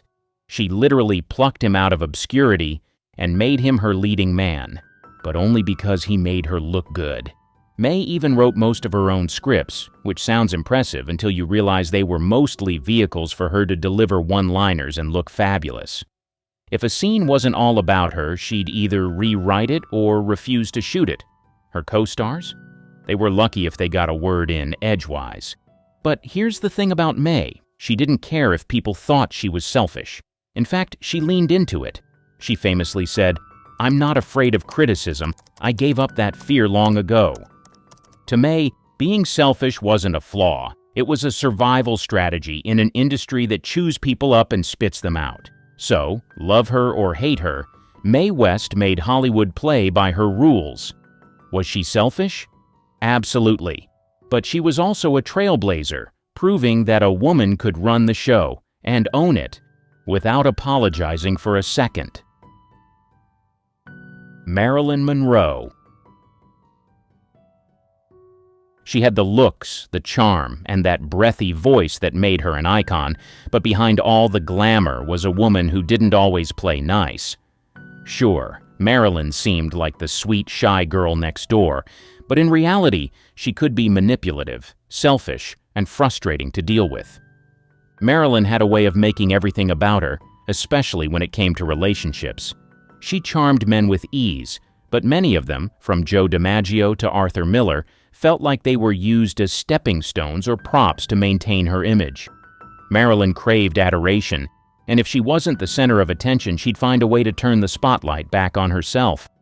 She had a knack for keeping people hooked on her vulnerability, but some insiders felt it was all part of her act, a way to control those around her. On set, Marilyn's behavior drove directors and co-stars up the wall. She was notoriously late, sometimes by hours, leaving entire crews waiting while she finished getting ready or dealt with her personal dramas. Directors like Billy Wilder, who worked with her on Some Like It Hot, called her a nightmare to work with, even if the results were worth it. Studio executives lost money because of her delays, and she'd show up unprepared, forgetting her lines and making scenes take twice as long to shoot. What's wild is that Marilyn's antics weren't always accidental. Some believed she showed up late or caused chaos on purpose just to keep everyone off balance and ensure she remained the most important person in the room. She once said, "If I'd observed all the rules, I'd never have got anywhere." And honestly, that tells you everything you need to know. Still, Marilyn's charm was her secret weapon. Even when she upset people, they couldn't stay mad for long. She knew how to win people over with a pout or a laugh, and she leaned into that power whenever it suited her. Was she selfish? Probably. But in her world, where everyone wanted a piece of her, maybe it was the only way she knew how to survive. Lana Turner. She was known as the ultimate Hollywood glamour queen, famous for her beauty, charisma, and string of headline-grabbing romances. But beneath the shimmering exterior, Lana's personal life was a whirlwind of drama and questionable priorities, especially when it came to her role as a mother. Her focus on fame, love, and maintaining her image often left her daughter, Cheryl Crane, feeling like an afterthought in her life. Lana's love life was a tabloid dream, or nightmare, depending on how you look at it. She married 8 times to 7 different men, and each relationship seemed more chaotic than the last.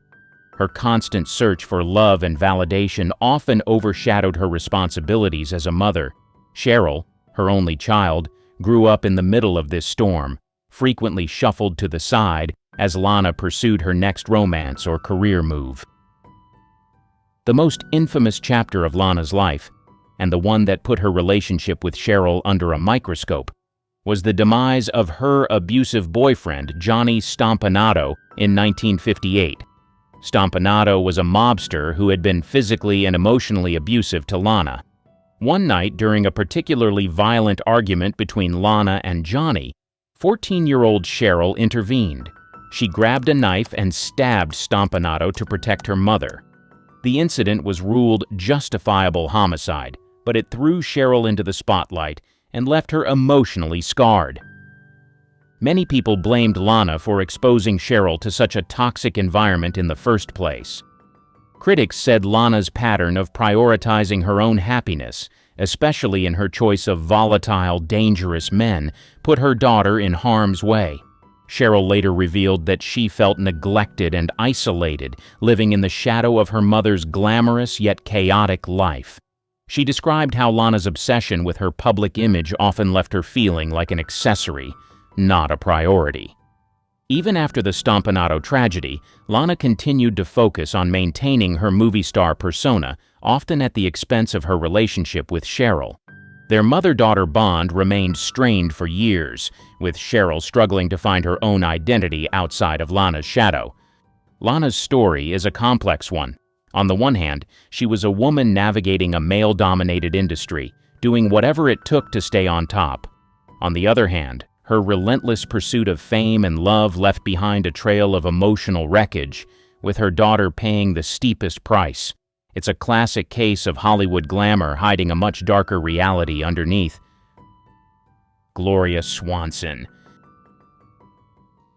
This woman wasn't just a Hollywood actress. She was a powerhouse. In the silent film era, she ruled the screen with her dramatic flair, extravagant wardrobe, and larger-than-life persona.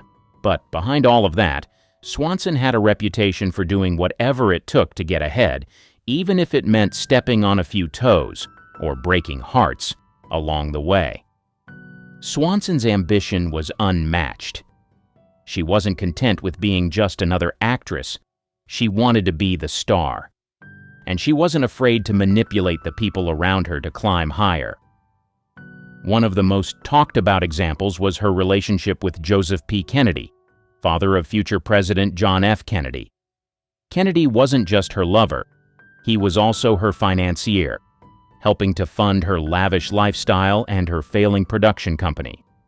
Swanson benefited greatly from the relationship, but when the financial fallout came, Kennedy walked away relatively unscathed, while Swanson's career took a hit. Critics argue she used Kennedy as much as he used her, making their affair a textbook case of mutual manipulation. Professionally, Swanson had a way of alienating people. She was fiercely independent and demanded creative control over her projects, which wasn't common for actresses at the time. While her drive was admirable, it didn't win her many friends in the industry. Directors and producers often found her difficult to work with because she insisted on doing things her way, even if it caused friction on set. Her personal life was just as messy. Swanson married 6 times, and her relationships often ended in scandal or bitterness. She seemed to view her partners as stepping stones, prioritizing her career over building lasting connections. Her third husband, French aristocrat Henri de la Falaise, was a particularly dramatic case. Their marriage gave her an air of European sophistication that elevated her status, but it ended when the glitter faded, leaving yet another broken tie in her wake. By the time she starred in Sunset Boulevard, her iconic comeback role that mirrored her own life, Swanson's reputation as a self-serving, fiercely ambitious star had already been cemented. In many ways, her performance as Norma Desmond was more autobiographical than anyone realized. Was Gloria Swanson a villain? Not exactly. She was a woman in an unforgiving industry, fighting for control of her destiny. But her relentless ambition often left others hurt, discarded, or disillusioned. To some, she was a trailblazer. To others, she was simply ruthless. Tallulah Bankhead. If you thought the luxurious lifestyle and fame of old Hollywood was all about prim and proper behavior, Bankhead proved you wrong. She was loud, brash, and lived life on her own terms, often at the expense of everyone around her. Bankhead's reputation for wild behavior was legendary. She was known for her heavy drinking, drug use, and a string of fiery affairs that were as scandalous as they were public. But what really set her apart was her complete lack of a filter. She wasn't afraid to speak her mind, and when she did, it was often sharp, biting, and at times cruel. Her sharp tongue was both a weapon and a shield. Bankhead had a knack for making ruthless, cutting remarks about everyone, from co-stars to directors and even her own family. She once told a fellow actress, "I don't care what you do as long as you don't do it in the street and frighten the horses," a line that perfectly summed up her unapologetic nature. She would go out of her way to make people uncomfortable, whether by mocking others' looks or questioning their intelligence. It wasn't that she was insecure, quite the opposite. She just didn't care about anyone else's feelings. Her cruelty extended beyond just words, too. On set, Bankhead was known for being difficult to work with, often causing trouble during shoots. Directors found her hard to control, and she frequently showed up late or in no condition to work, thanks to her partying habits. Yet somehow she managed to still get roles, largely due to her outrageous charm and undeniable screen presence. Bankhead's personal life was just as turbulent. She had multiple love affairs, some with famous men and women, but never seemed to form lasting connections. She used people as disposable objects to satisfy her own needs, whether it was attention, companionship, or just a wild night of fun. For her, relationships were more about entertainment than genuine emotional connection.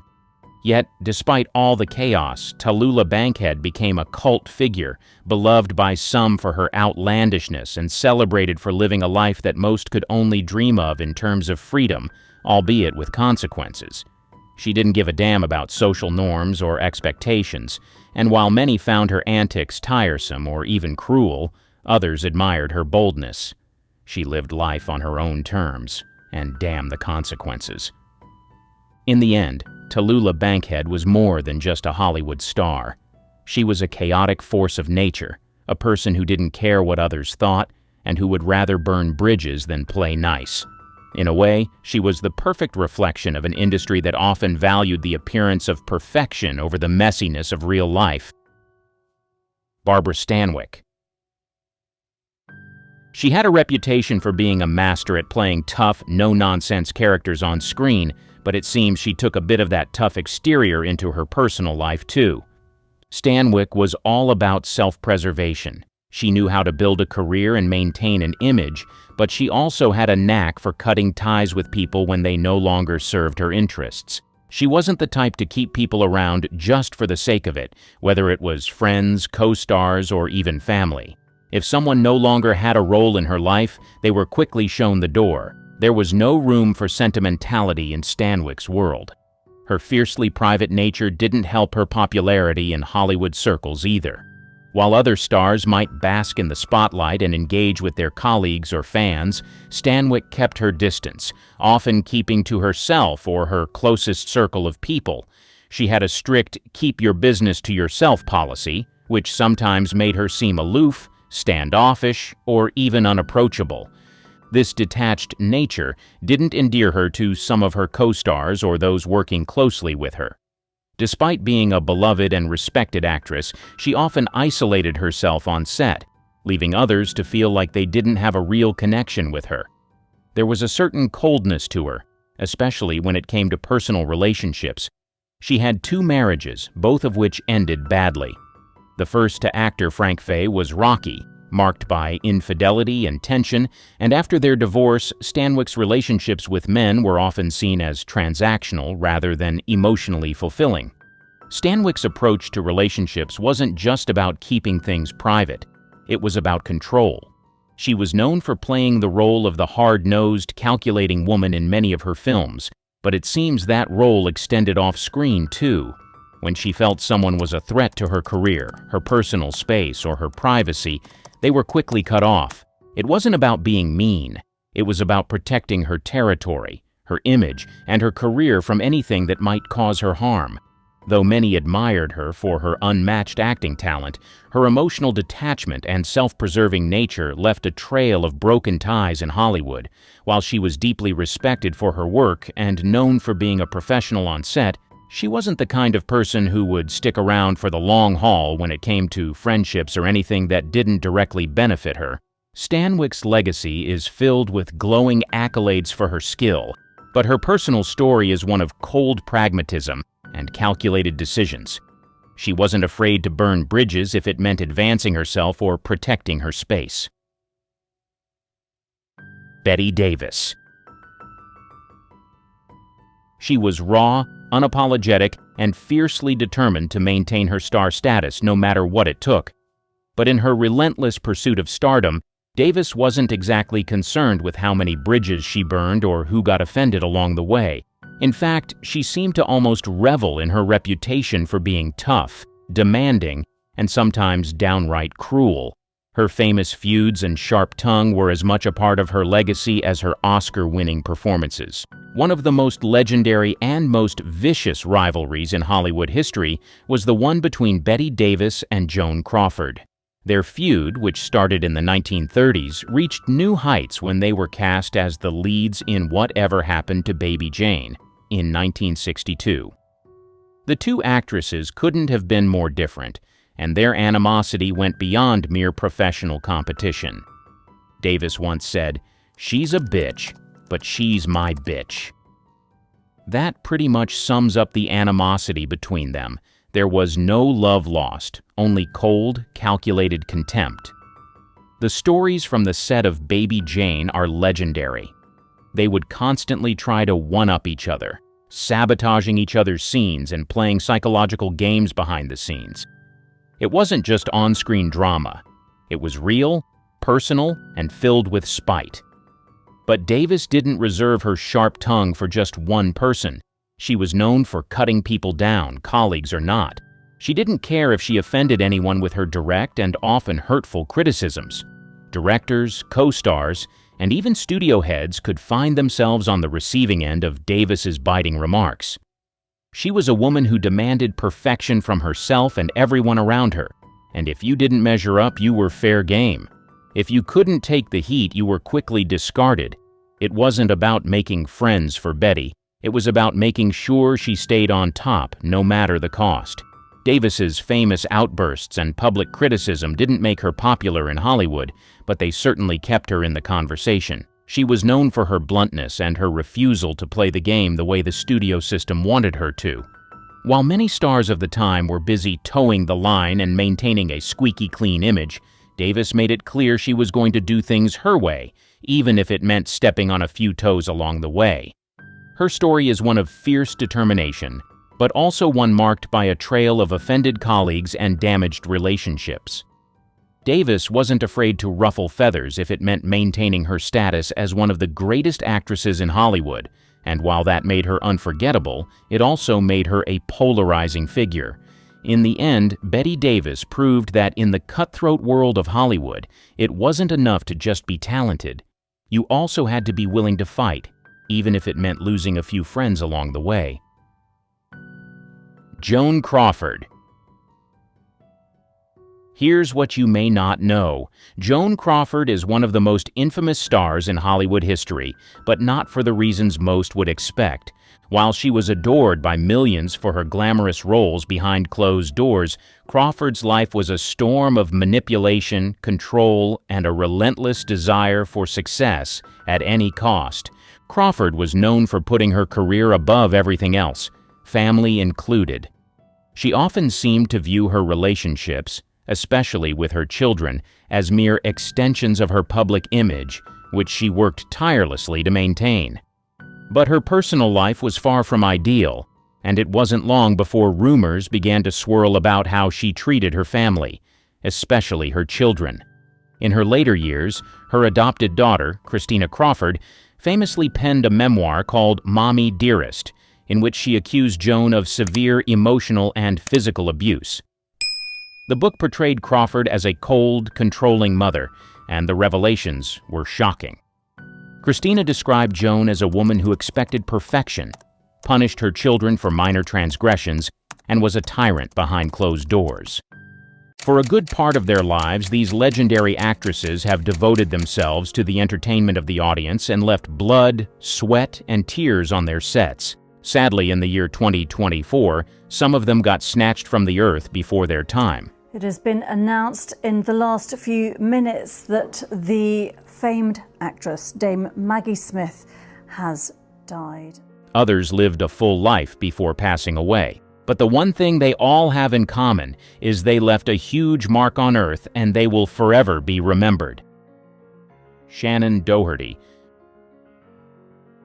She was the ultimate 90s star, making waves as Brenda Walsh on Beverly Hills 90210, and her life had as much drama as her on-screen role, turning her into a tabloid sensation. However, in 2015, her story took a tough turn when she was diagnosed with breast cancer.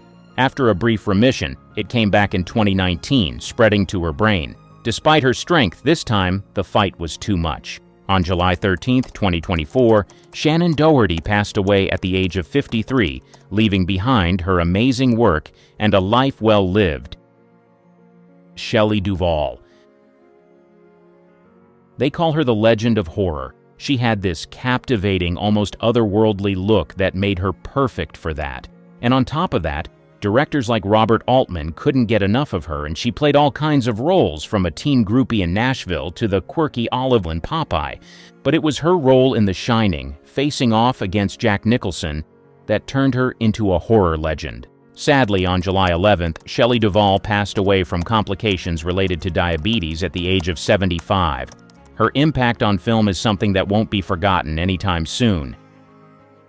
Glynis Johns. She was a true star of both the stage and screen, with over 60 films and 30 plays under her belt. But most of us remember her as the feisty Mrs. Banks in Disney's Mary Poppins. Funny enough, she thought she'd landed the role of Poppins herself, so Walt Disney smoothed things over by giving her a standout moment with the unforgettable Sister Suffragette song.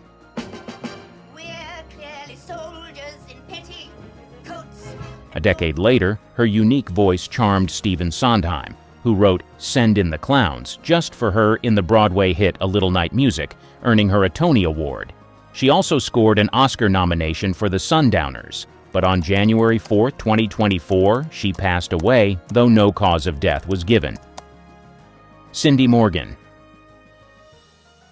You see, Morgan was a total 1980s icon.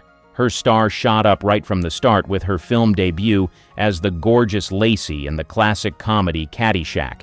Just 2 years later, she scored another unforgettable role in Disney's Tron. She played Dr. Laura Baines in The Real World and Yori in The Game World, helping Jeff Bridges' character out of all kinds of digital trouble. Even though she kept acting in various roles throughout her career, including a stint on the soap opera Falcon Crest, people will always remember her for those two standout 80s hits. Her passing was reported on January 6, 2024, but she passed on December 30, 2023. So, to many of her fans, she passed in 2024. But again, the cause of her death wasn't shared. Gena Rowlands. These days, Gena Rowlands might be best known as the older version of Rachel McAdams' character in the beloved film The Notebook, but her story goes way back. She was a major force in Hollywood from the late 1960s through the 80s, earning respect and acclaim for her incredible talent. Her husband, John Cassavetes, played a huge role in her career, helping her become a muse for the American independent film movement. After making a name for herself on Broadway, she quickly transitioned to Hollywood in the late 50s. They collaborated on 10 films together, 2 of which earned her Oscar nominations: A Woman Under the Influence in 1974 and Gloria in 1980. Unfortunately, she passed away on August 14th after a battle with Alzheimer's. Catherine Crosby. She was an adored actress and the widow of the legendary Bing Crosby. Born in Texas in 1933, she launched her acting career as Catherine Grant in 1953, securing small roles in timeless films like Rear Window and Anatomy of a Murder. Her journey took a heartfelt twist when she met Bing while interviewing him for a newspaper column on the set of White Christmas. The two fell in love and married in 1957. But on September 20th, surrounded by her family, Catherine Crosby passed away at the age of 90 at her home in Hillsborough, California. Betty A. Bridges. She was a beloved actress known for her guest roles in iconic series like Good Times, Scrubs, and Hill Street Blues, but she passed away at the age of 83 on August 29th. She first captured attention with her unforgettable performance in the classic Good Times episode The Nude, where she starred alongside Carl Weathers in 1975. Over her impressive 40-year career, Betty shared the screen with big names like George Clooney, Lee Grant, and Red Fox in shows such as Dallas, The Bad News Bears, and of course Different Strokes, where she was also the mother of Todd Bridges. Later on, she established the Cane Bridge Academy, an acting school that helped nurture talents like Nia Long, Regina King, and Sana Lathan. Therefore, she will live on in the lives her academy will help change for the better. Rachel Lillis. She was the talented voice actress known for bringing to life beloved characters in anime, movies, and video games. Throughout her career, Rachel voiced characters in hit series like Your Lie in April, Berserk, Sonic X, and Mobile Suit Gundam Unicorn, as well as in animated favorites like Teenage Mutant Ninja Turtles and Winx Club. Sadly, she passed away on August 10th after a brave fight with cancer at the age of 46. Fans will remember her as the voice of Misty and Jessie in Pokémon, but her talent and creative contributions will be deeply missed. Mitzi McCall. The talented comedian and actress charmed audiences for decades with her unforgettable performances. She notably shared the stage with the Beatles on The Ed Sullivan Show and played the memorable role of a dry cleaner's wife on Seinfeld. Throughout her career, Mitzi appeared in various beloved shows, including Silk Stockings, The Twilight Zone, and Roseanne. Sadly, she passed away on August 8th at the age of 93. Connie Chiume. This remarkable South African actress sadly passed away on August 6th at the age of 72 after battling an illness. Starting as a teacher in Johannesburg, she first made waves in 1989 with the hit TV series Ikolum Edwa Yadwa. However, global recognition came when she played the role as Zawavari, a leader in the Black Panther films, but her career spanned decades before that. Patty Yasutake. The talented actress, celebrated for her roles as Alyssa Ogawa in Star Trek and Fumi Nakai on Beef, passed away on August 5th at the age of 70 after a battle with cancer. She began her career at East West Players and made her film debut in Ron Howard's Gung Ho in 1986, later appearing in its sitcom sequel. Yasutake was a familiar face on TV, with guest spots on shows like Murphy Brown and Picket Fences, but she truly left her mark as Nurse Alyssa Ogawa in Star Trek, The Next Generation, and its subsequent films. Esta Terreblanche. The South African actress is best known for her role as Gillian Andruschi on All My Children. Born on January 7, 1973 in Rustenburg, South Africa, she first gained recognition after winning the Miss Teen South Africa title in 1991. She began her acting career in the popular drama Eagly, Place of Gold from 1992 to 1995 before moving to Los Angeles, where she landed the role of the spoiled Hungarian princess Gillian on All My Children. Her character initially stirred up trouble, but later became beloved for her romance with Ryan Lavery, played by Cameron Matheson. Sadly, she passed away on July 18th at the age of 51. Judy Belushi Pisano. She was an actress, producer, and widow of legendary comedian John Belushi, She first met John while they were both in high school in Wheaton, Illinois, and they married in 1973. As John's star soared through his work with the Second City comedy troupe and the debut cast of Saturday Night Live, Judy was working as a radio producer in New York City. She later appeared in uncredited roles in John's iconic films, Animal House and The Blues Brothers. Their marriage lasted until John's tragic overdose in 1982. Judy married Victor Pisano in 1990, but they divorced 2 decades later in 2010. She eventually passed away on the 5th of July at the age of 73. Keka Jabbar, a beloved cast member of the OWN reality show Love and Marriage, Huntsville. The series showcases the lives of 3 successful African-American couples as they work together to revitalize Huntsville, Alabama through their real estate venture, The Comeback Group. Keke joined the show last year alongside her cousin Letitia Scott, bringing her unique energy and perspective to the cast. She sadly passed away around July 2nd at the age of 42. The cause of death has not been publicly disclosed. Pat Haywood. Pat was a talented Scottish character actress who made her mark in Hollywood at 36 with her film debut as Olivia Hussey's caring nurse in Franco Zeffirelli's Romeo and Juliet, 1968.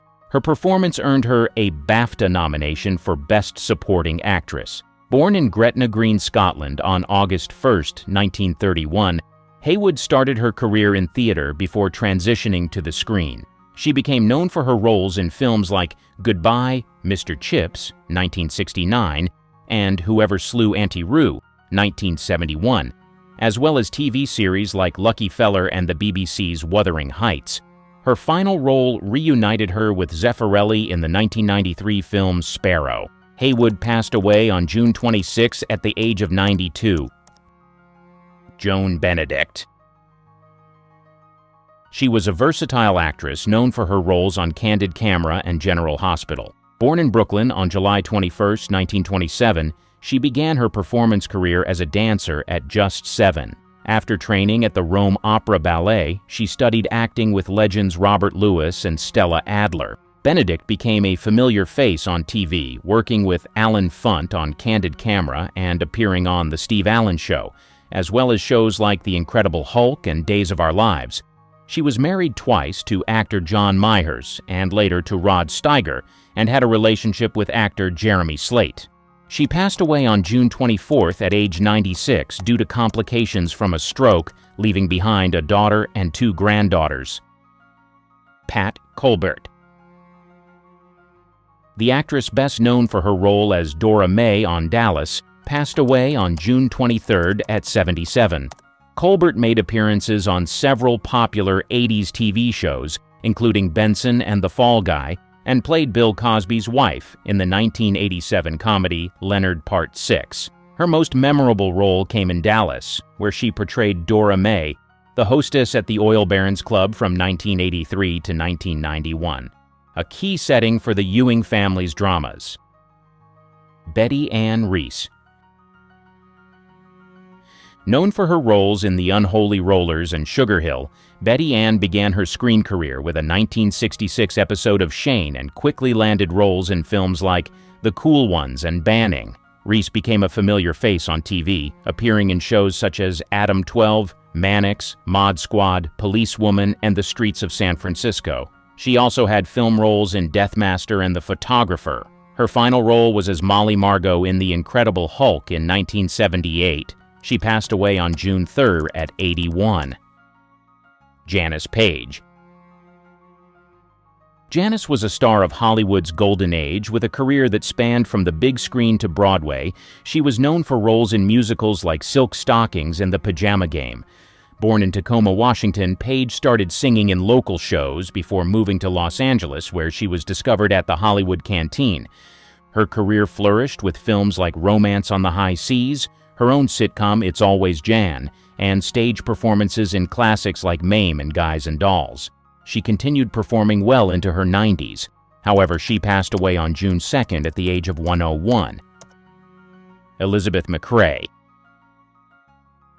Elizabeth Betsy McCrae best known for playing Lou Ann Poovey, Gomer's girlfriend in Gomer Pyle, USMC, passed away on May 27th at 88. Her acting career spanned from 1958 to 1989, featuring roles in TV classics like I Dream of Jeannie, Bonanza, and Gunsmoke, along with soap operas including Days of Our Lives and General Hospital.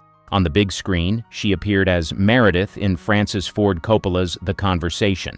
After her last role in Eddie and the Cruisers 2 in 1989, she worked as a drug and alcohol counselor in New York before returning to her roots in North Carolina with her late husband Charles. Susan Backlinie. She is best remembered as Chrissy, the first victim of the great white shark in Jaws, passed away on May 11th at 77. Born on September 1st, 1946, Backlinie had a range of film and TV roles throughout the 1970s and early 80s. She appeared in The Great Muppet Caper, 1981, and in Steven Spielberg's 1941-1979, where she humorously parodied her iconic Jaws scene. Her other credits included The Grizzly and the Treasure, A Stranger in My Forest, and Day of the Animals. Beyond acting, she also worked as an animal trainer and later transitioned to a career as a computer accountant after leaving Hollywood. Susan Buckner. Forever remembered as the bubbly cheerleader Patty Simcox from Grease, but before all of that, she was Miss Washington in 1971 and even competed in the Miss America pageant the next year. Her charisma led her to TV variety shows like The Dean Martin Show, The Mac Davis Show, Sonny and Cher, and The Brady Bunch Variety Hour. But it was Grease that catapulted her to fame, where her upbeat, quirky character left a lasting impression on audiences. She passed away on May 2nd at 72. Marla Adams. The daytime Emmy-winning actress, known for her long-running role as Dina Abbott Mergeron on The Young and the Restless. With a career spanning 37 years and over 200 episodes, Adams brought depth and drama to the beloved CBS soap opera. But her talents extended far beyond the halls of Y&R. Adams became a familiar face in the world of daytime TV, with notable roles on The Secret Storm, The Bold and the Beautiful, Days of Our Lives, Generations, and Capital. She passed away on April 25th at the age of 85. Meg Bennett. Meg was a talented actress and soap opera writer. Born on October 4, 1948, she began her career on stage in New York, starring in the off-Broadway musical Godspell and the Broadway version of Grease. After relocating to Los Angeles, Bennett became well known for her role as Julia Newman on The Young and the Restless, which she held for 6 years starting in 1980. She later transitioned to writing, winning a Daytime Emmy Award in 1995 for her work on General Hospital, where she also met her husband Robert Guza Jr. She passed away on April 11th at the age of 75 after battling cancer. Barbara Rush. She starred in the 1950s sci-fi classic It Came from Outer Space, passed on March 31st at 97 years old.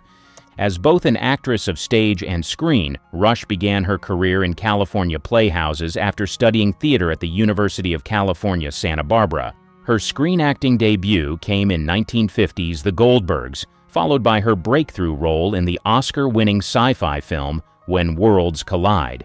2 years later, she won Most Promising Newcomer at the 1954 Golden Globes for her role in It Came from Outer Space. Rush continued to star in films and TV shows with credits including The Young Philadelphians, Robin and the Seven Hoods, and Batman. Jennifer Leake. The beloved actress known for her role as Lucille Ball's daughter in the 1968 film Yours, Mine and Ours, passed away on March 18th at the age of 76. Originally from Cardiff, Wales, Leake started her career with a screen credit in the TV series Wojciech in 1966. Her film career included notable roles in Eye of the Cat, The Photographer, The Incubus, and Agent on Ice, but she truly made her mark in television. Over the years, she portrayed Olive Springer Gordon Randolph on Another World, Blanche Bouvier on Guiding Light, and Gwen Sherman on The Young and the Restless. Leake was married to Tim Matheson from 1968 to 1971 and to James Doria from 1977 until her passing.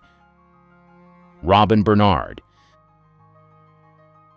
The talented actress is best remembered for her role as aspiring singer Terry Brock on General Hospital in the 1980s, passed away on March 12th at the age of 64. Born on May 26, 1959 in Gladewater, Texas, she was the older sister of Wings star Crystal Bernard.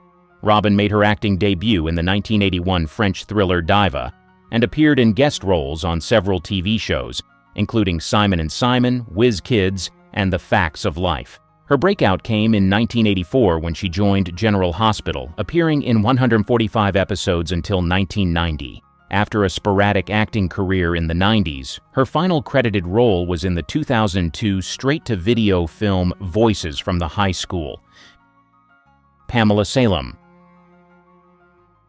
She was a talented British actress celebrated for her roles in the James Bond and Doctor Who franchises, had a remarkable career that spanned decades. Born in India, she pursued her education at Heidelberg University in Germany and the Central School of Speech and Drama in London. Her acting journey began in repertory theatre in Chesterfield and York, paving the way for her future successes. Salem gained notable recognition for her portrayal of Taos in the classic Doctor Who adventure The Robots of Death in 1977. She returned to the Doctor Who universe 11 years later, playing Professor Rachel Jensen in Remembrance of the Daleks, and later reprised both roles in audio plays by Big Finish Productions. She passed away on February 21st at the age of 80. Anne Whitfield. The actress best known for playing Susan Waverly in White Christmas passed away at age 85 on February 15 at Valley Memorial Hospital in Yakima, Wash, following an accident, according to a notice on the blog of Burien Wash. Born in Oxford, Mississippi in 1938, Whitfield moved to Hollywood with her mother as a child while her father was deployed in World War II. She quickly began working as an actor on nationally broadcast radio programs like The Phil Harris Alice Faye Show and One Man's Family. At age 15, Whitfield played Susan Waverly, the granddaughter of Major General Thomas Waverly, Dean Jagger, in the holiday classic White Christmas. Susan encourages her grandfather to host a performance by the film's main characters, played by Bing Crosby, Danny Kaye, Rosemary Clooney, and Vera Ellen, at his hotel, which ultimately yields a moving tribute to the general himself. Whitfield's obituary states that she watched White Christmas with her family in December 2023 in celebration of the film's 70th anniversary. Chita Rivera. The legendary Tony Award-winning actress and singer Chita Rivera passed away on January 30th at 91 after a brief illness. Best known for her groundbreaking role as Anita in West Side Story, she earned numerous accolades throughout her career, including Tony Awards for Kiss of the Spider-Woman and The Rink, leaving an indelible mark on Broadway. Joyce Randolph. Remember the sitcom Honeymooners? Well, Joyce was the last surviving member of the cast. Best known for her role as housewife Trixie Norton, she appeared in 39 episodes alongside stars like Audrey Meadows and Art Carney. Joyce Randolph passed away on January 13th at the age of 99 due to natural causes. Lynn Marta. Renowned for her guest roles on television and notable appearances in films like Footloose and 3 Men and a Little Lady, Lynn was a legend in her own right. She began her career in 1966 with an appearance on Gidget and became a featured player on the anthology series Love, American Style in 1969. Marta's film credits include a role in Clint Eastwood's Joe Kidd, and she had guest spots on popular shows such as Kojak, Charlie's Angels, and Designing Women, as well as a significant role in Days of Our Lives from 1983 to 2003. She passed away on January 11th at the age of 78 after battling cancer. Maggie Smith. At a young age, Maggie Smith, born on December 28, 1934, faced a rather formidable obstacle to becoming an actress. Her grandmother, who advised Smith's mother not to let the girl go on stage. She said, "You can't let her, not with a face like that," Smith recounted to Sunday Morning in 2002, "and I think it made me so angry that I decided that I'd have a go." The roles that the two-time Oscar winner subsequently played on screen and on stage projected the same determination Smith had faced down her grandmother with all those years ago. And in perhaps her most famous role as the prickly, imperious Lady Violet Crawley in the TV series Downton Abbey, or perhaps it was Maggie, her role in Harry Potter franchise as she portrayed the character of Minerva McGonagall, the stern yet caring deputy headmistress of Hogwarts School of Witchcraft and Wizardry. She passed away on 27 September 2024.